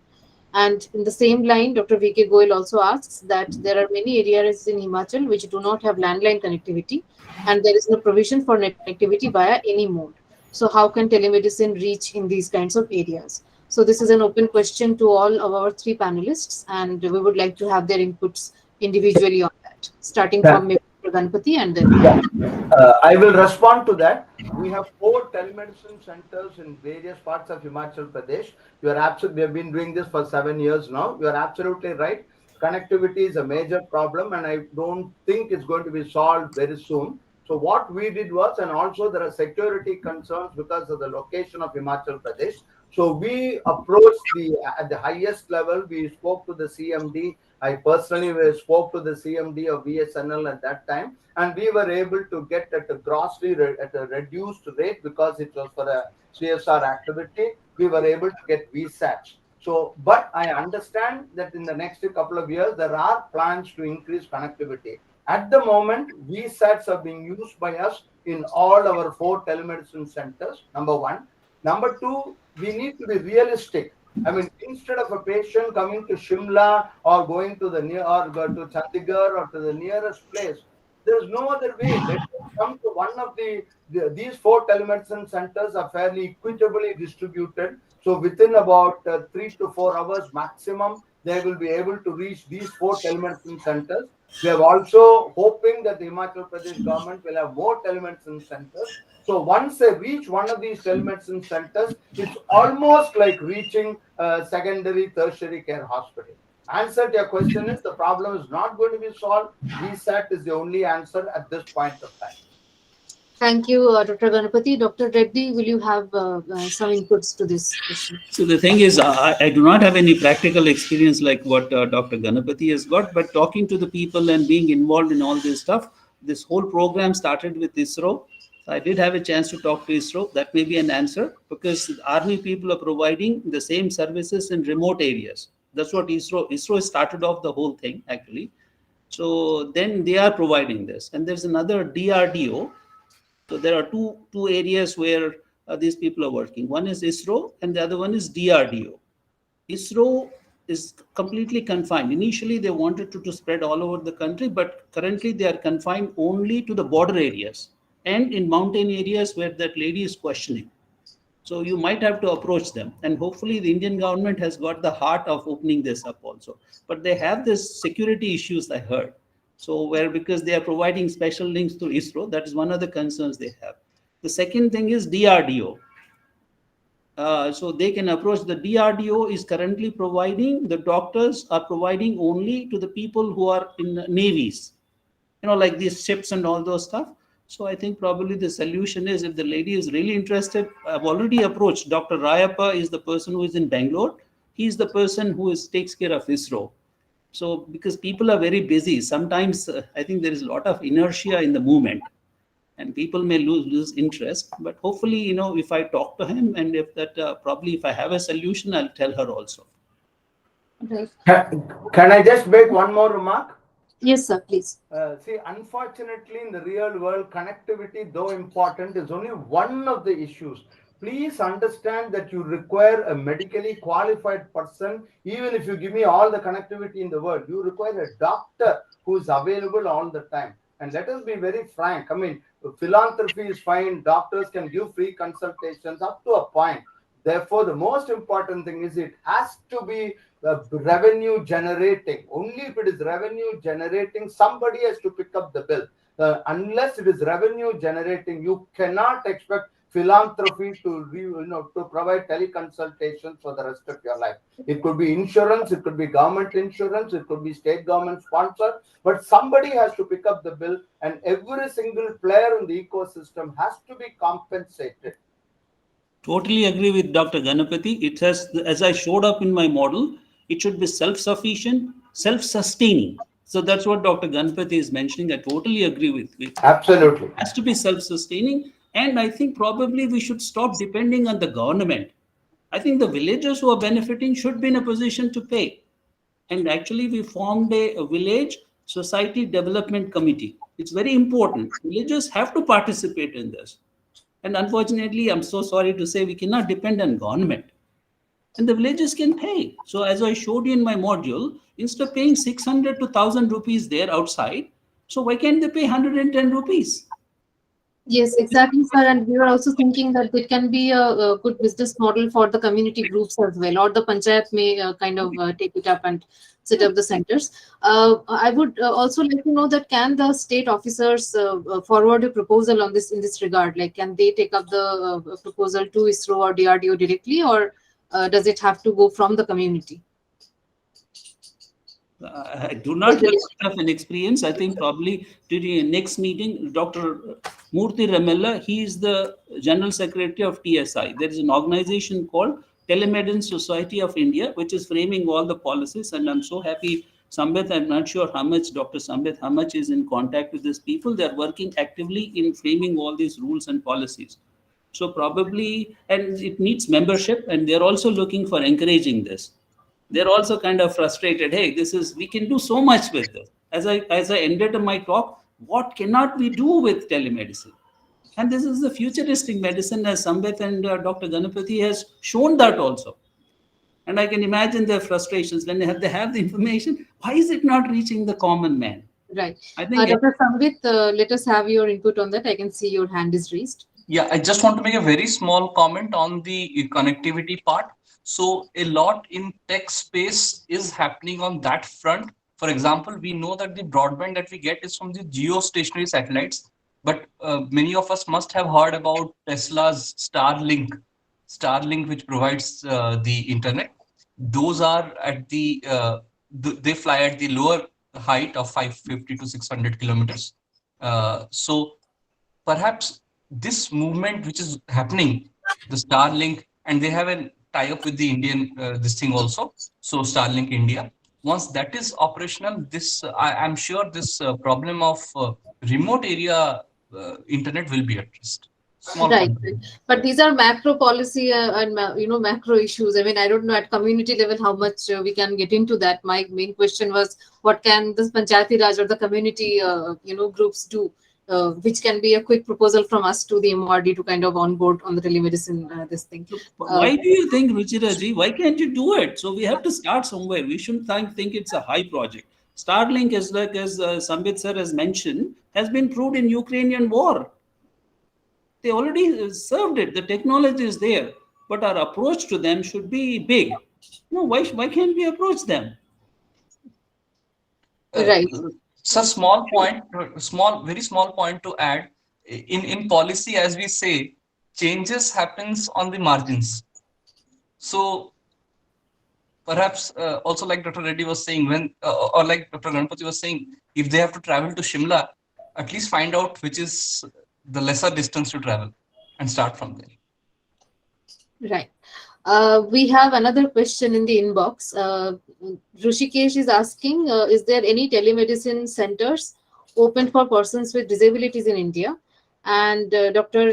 Javaretina ji, she's asking, which are the specialities that are suitable for treating patients through telemedicine services? I think Dr. Ganapathy has already addressed Dr. Javaretina's question, but I would also like to have the input from other participants. I'll take the second question first. It is entirely contextual.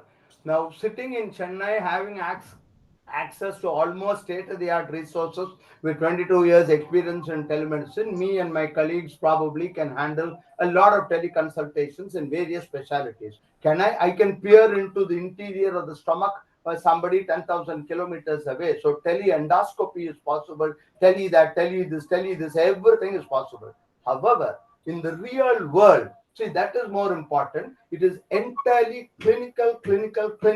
You require clinical judgment, clinical wisdom. I belong to the 20th century. So I would still like to do a rectal examination to find out if the prostate is enlarged or not. However, my student has been trained in a 4D ultrasound, and he may be quite comfortable looking at a 4D ultrasound of a prostate. So it depends entirely on the context. The single most important word is contextual. Having said that, common sense tells you that you do not use technology in when somebody's got severe pain, and I think the clinical diagnosis is acute appendicitis. I should not be wasting my time trying that there's an audio break and a video break. I should say go to a hospital. Err on the side of caution. Don't stand on your ego, and the slightest doubt you have, the slightest concern you have, please stop the teleconsultation and let him go to an individual physically. Right. I think the this kind of sensitization and awareness of the officials who will be dealing with the telemedicine centers is also necessary. Where to Okay. stop? The previous question regarding disability, I personally am against specialty telemedicine centers. Okay, I think the word disability is politically incorrect. The correct political word is less than able and challenge. So we should not have a separate center for disability. Every telemedicine center ideally should be done in such a way that a challenged person, physically challenged person, is able to have access to it. Today, the world has changed completely. Particularly for so-called less than able person, the doctor goes to the doctor or the tele-rehab specialist or whoever is the appropriate domain expert can go to where the patient is. I mean, it doesn't make sense to put somebody on a wheelchair and make him go 20 miles to the nearest telemedicine center. All I require today is a good phone. I don't require 5G, 4G, nothing. All I want is 1 Mbps speed. I don't want 300 Mbps speed. So it's all, again, as I said, contextual and the enthusiasm of the doctor. So the doctor today should go to wherever a so-called physically challenged person is located. So if I can add something, Dr. Ruchira, it depends upon your aim. Telemedicine depends upon where you want to give the point of care. So like as Dr. Sambit mentioned, so we are working in rural areas. So there are different types of telemedicine clinic. One is at the rural area, second is at the PHC, second is at the city level. So our focus, since we are working on the ground in the village level, so what is our goal? Like as Sambit has, I mean, I can give so many examples. There's a lady who walks in with a blood sugar of 521. There's a gentleman who walks into the office with a blood pressure of 240. That is, of course, disability are all important. I'm not saying, every person has to have we have to provide them, high quality care for every people. But our main focus at this particular point should be prevention of non-communicable diseases. And so what we are doing is we are entering all the data of all the villagers. The question was raised. So we are entering all the children data also, school children, and we'll be following them longitudinally also. So that's the reason electronic health records is the key. Then if you come to the primary healthcare center, so in rural areas, we don't need qualified doctors because they're not available. Again, the same problem. You can't send a nurse and get all this stuff. And ASHA worker cannot be overburdened. So let's look, we're looking at the broad picture. ASHA worker is already working her head off. And then Anganwadi teacher, also she is working her head off. She's given so much of responsibilities. Putting any responsibility, system will break. Even that system will break. So I think probably as I shown in my picture, that girl is not even intermediate passed and she's able to do things. Yes. So we are working on that criteria where a 10th class electronic health record should be so beautiful that you click. That's it. And then next question should follow. A person who is reading that. So instead of the doctor taking the history, she is replacing the questions. So she's entering the data. That's all. So we do not need, so low cost also. Till once the system works, like suppose if our digital village really becomes good, like where digital education, digital jobs, and digital healthcare is there, then the physicians will go there. And then the doctors will automatically want to go there and away from this rural population. So in other words, what I'm saying is, again, it depends upon the level of practice. What is the focus? So as Dr. Ganapati has mentioned, the moment you get a suspicion where you cannot handle, this is a primary care and preventive care we are doing. This is not in rural areas, in the village itself. Now we're not talking about the primary centers. any particular thing, the physician is seeing on the other side and tells her no. Yeah, later on in the future, definitely, as we were talking about, I'm so happy, I'm so thankful to Dr. Ganapati. She has shared these experiences. What I was thinking is a possibility and a reality. And I showed in the picture. So we have to work in that direction. So again, primary care, very, very important in rural areas. At PHC, the cases are referred, there the disability centers should be set up. I'm sorry, hope I answered your question. It depends upon the level what you want to do. Disability cannot be evolved in a village center, village telemedicine center. It has to go up to the patient has to be immediately referred to the primary care center at the mandal level. He has to go there. And if the primary health care center cannot handle it, then it has to go to the district level. Thank you so much, Dr. Reddy, for answering the question. But I would also like to hear from our participants who have joined today. Many of them are from medical profession themselves and are also telemedicine consultants running telemedicine centers in the states. So I would really like to hear their inputs and their, what their insights are on this topic of bringing telemedicine to rural areas for healthcare access. So can we have, okay, I can see Akanksha's hand raised. Please unmute yourself and talk. Akanksha Sharma. Hello. Yes, you're Actually, my question is about finger stick. Sir has mentioned earlier about finger stick for HB levels or sugar levels. We can check it, but I just want to know that is this method is accurate? Yes, they're tested. I don't think so because I myself get checked with this. HB test I have done, but I got 8 grams of HB. And then I got the institutional checkup, and then I got 11.2. So I don't know which one is accurate. Oh, and that's, I'm so happy you raised this question. I think we need to study that also. So could you, there are different hemoglobin meters also. Would you mind sending us what machine, what we're using, if it corresponds to the same thing?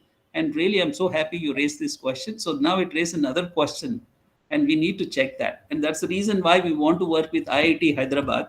So we have started that thing. So where they can easily check that.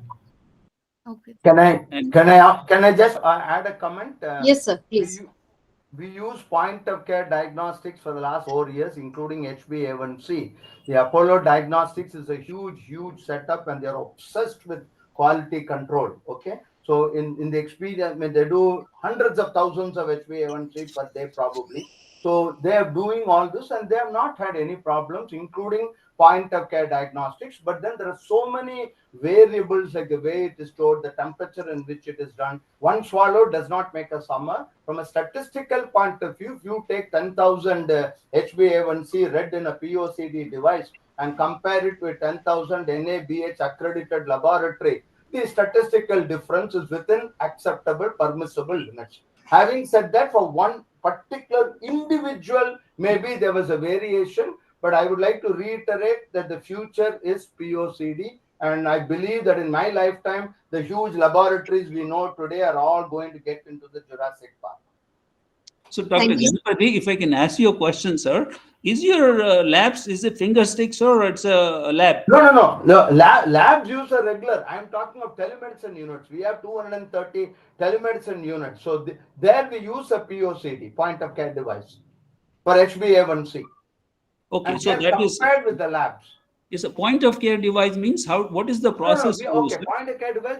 You don't require a paramedic even. Anybody, just like a glucometer, you take 0.1 ml of blood, put it into different strips. We can do 33 tests, including troponin 1, troponin 2, including electrolytes, including urea, creatinine, bilirubin, liver function tests, renal function tests. They are expensive, but every single test can be done with a drop of blood, which is what we do in the Himachal Pradesh at 14,000 feet height.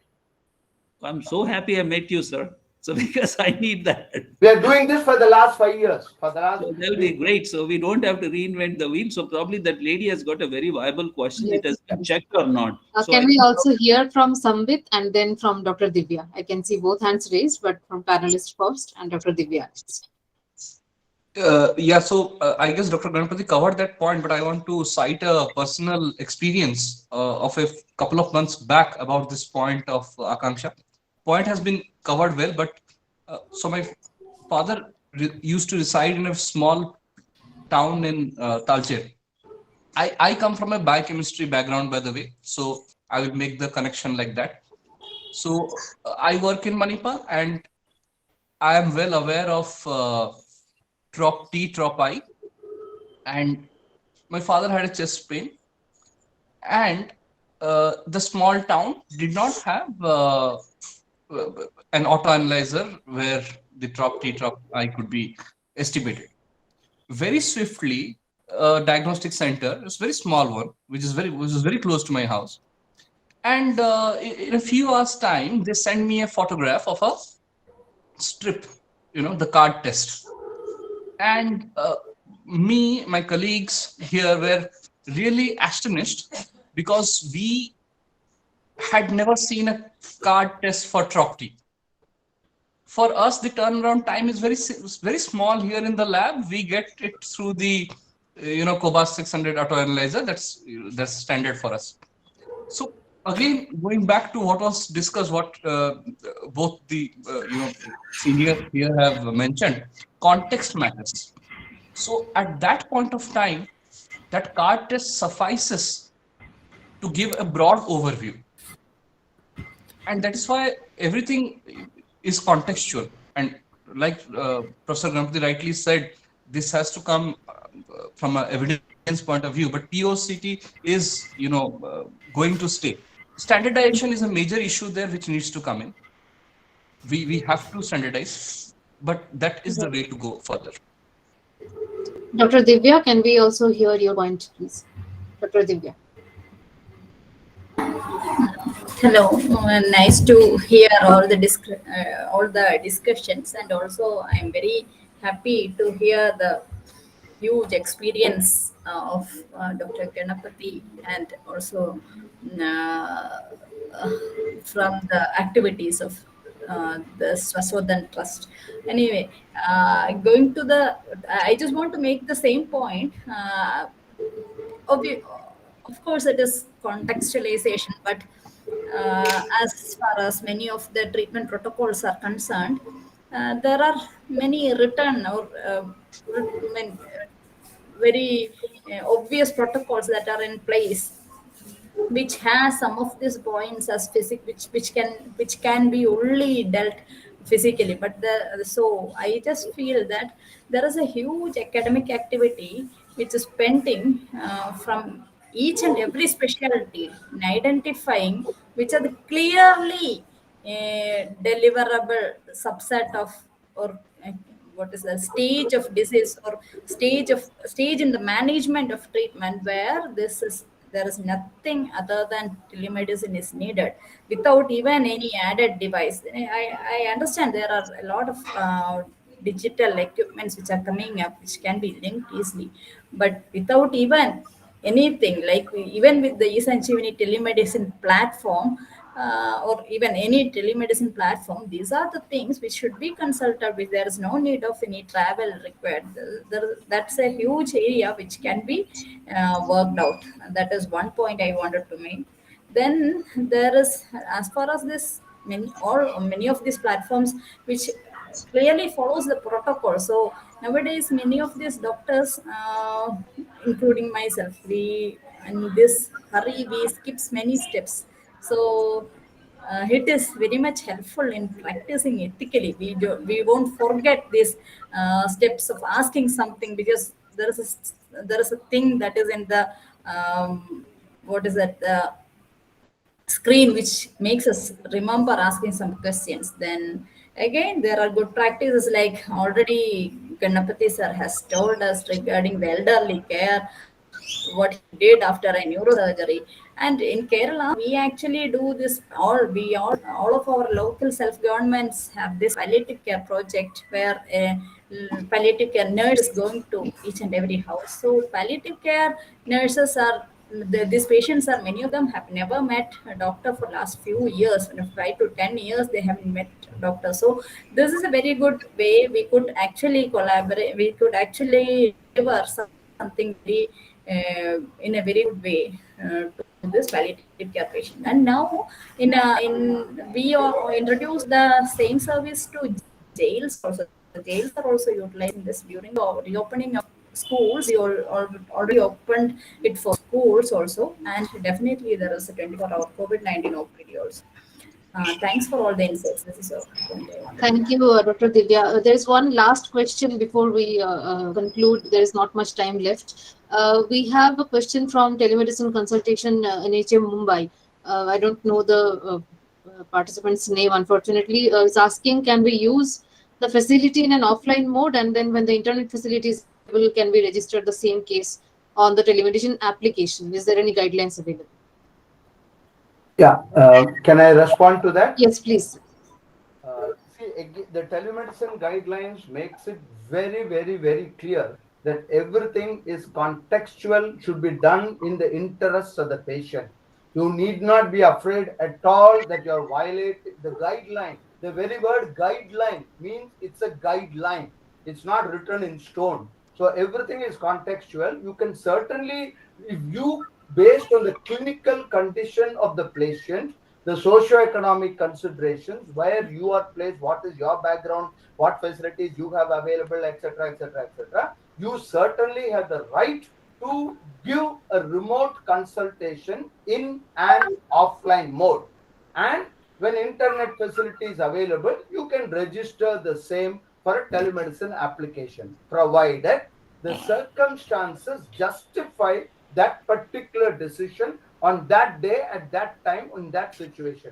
So it's entirely the clinical scenario. You have every right to do whatever you think.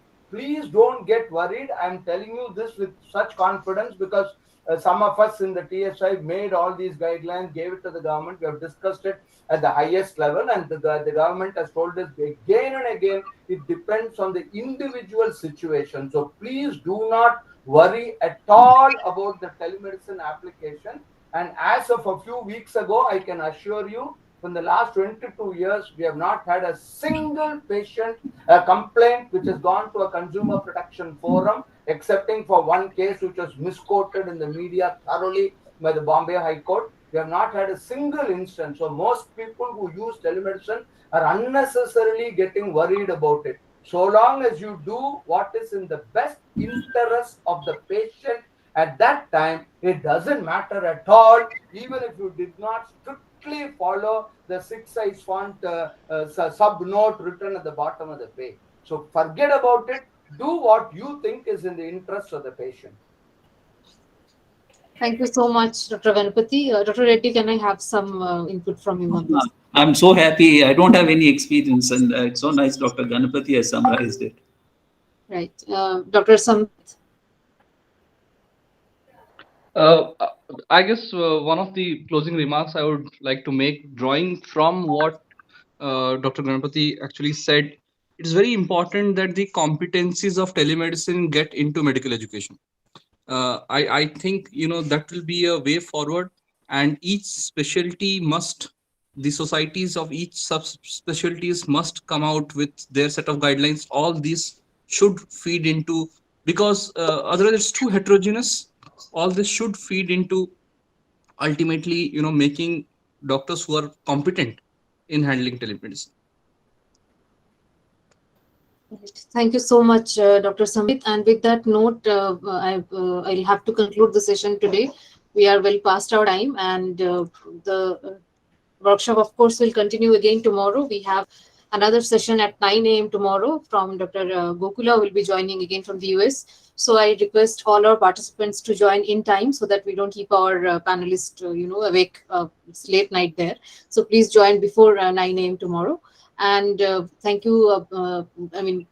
thank you for joining here today and engaging with us and staying with us throughout the program. I also thank Dr. Ganapati, Dr.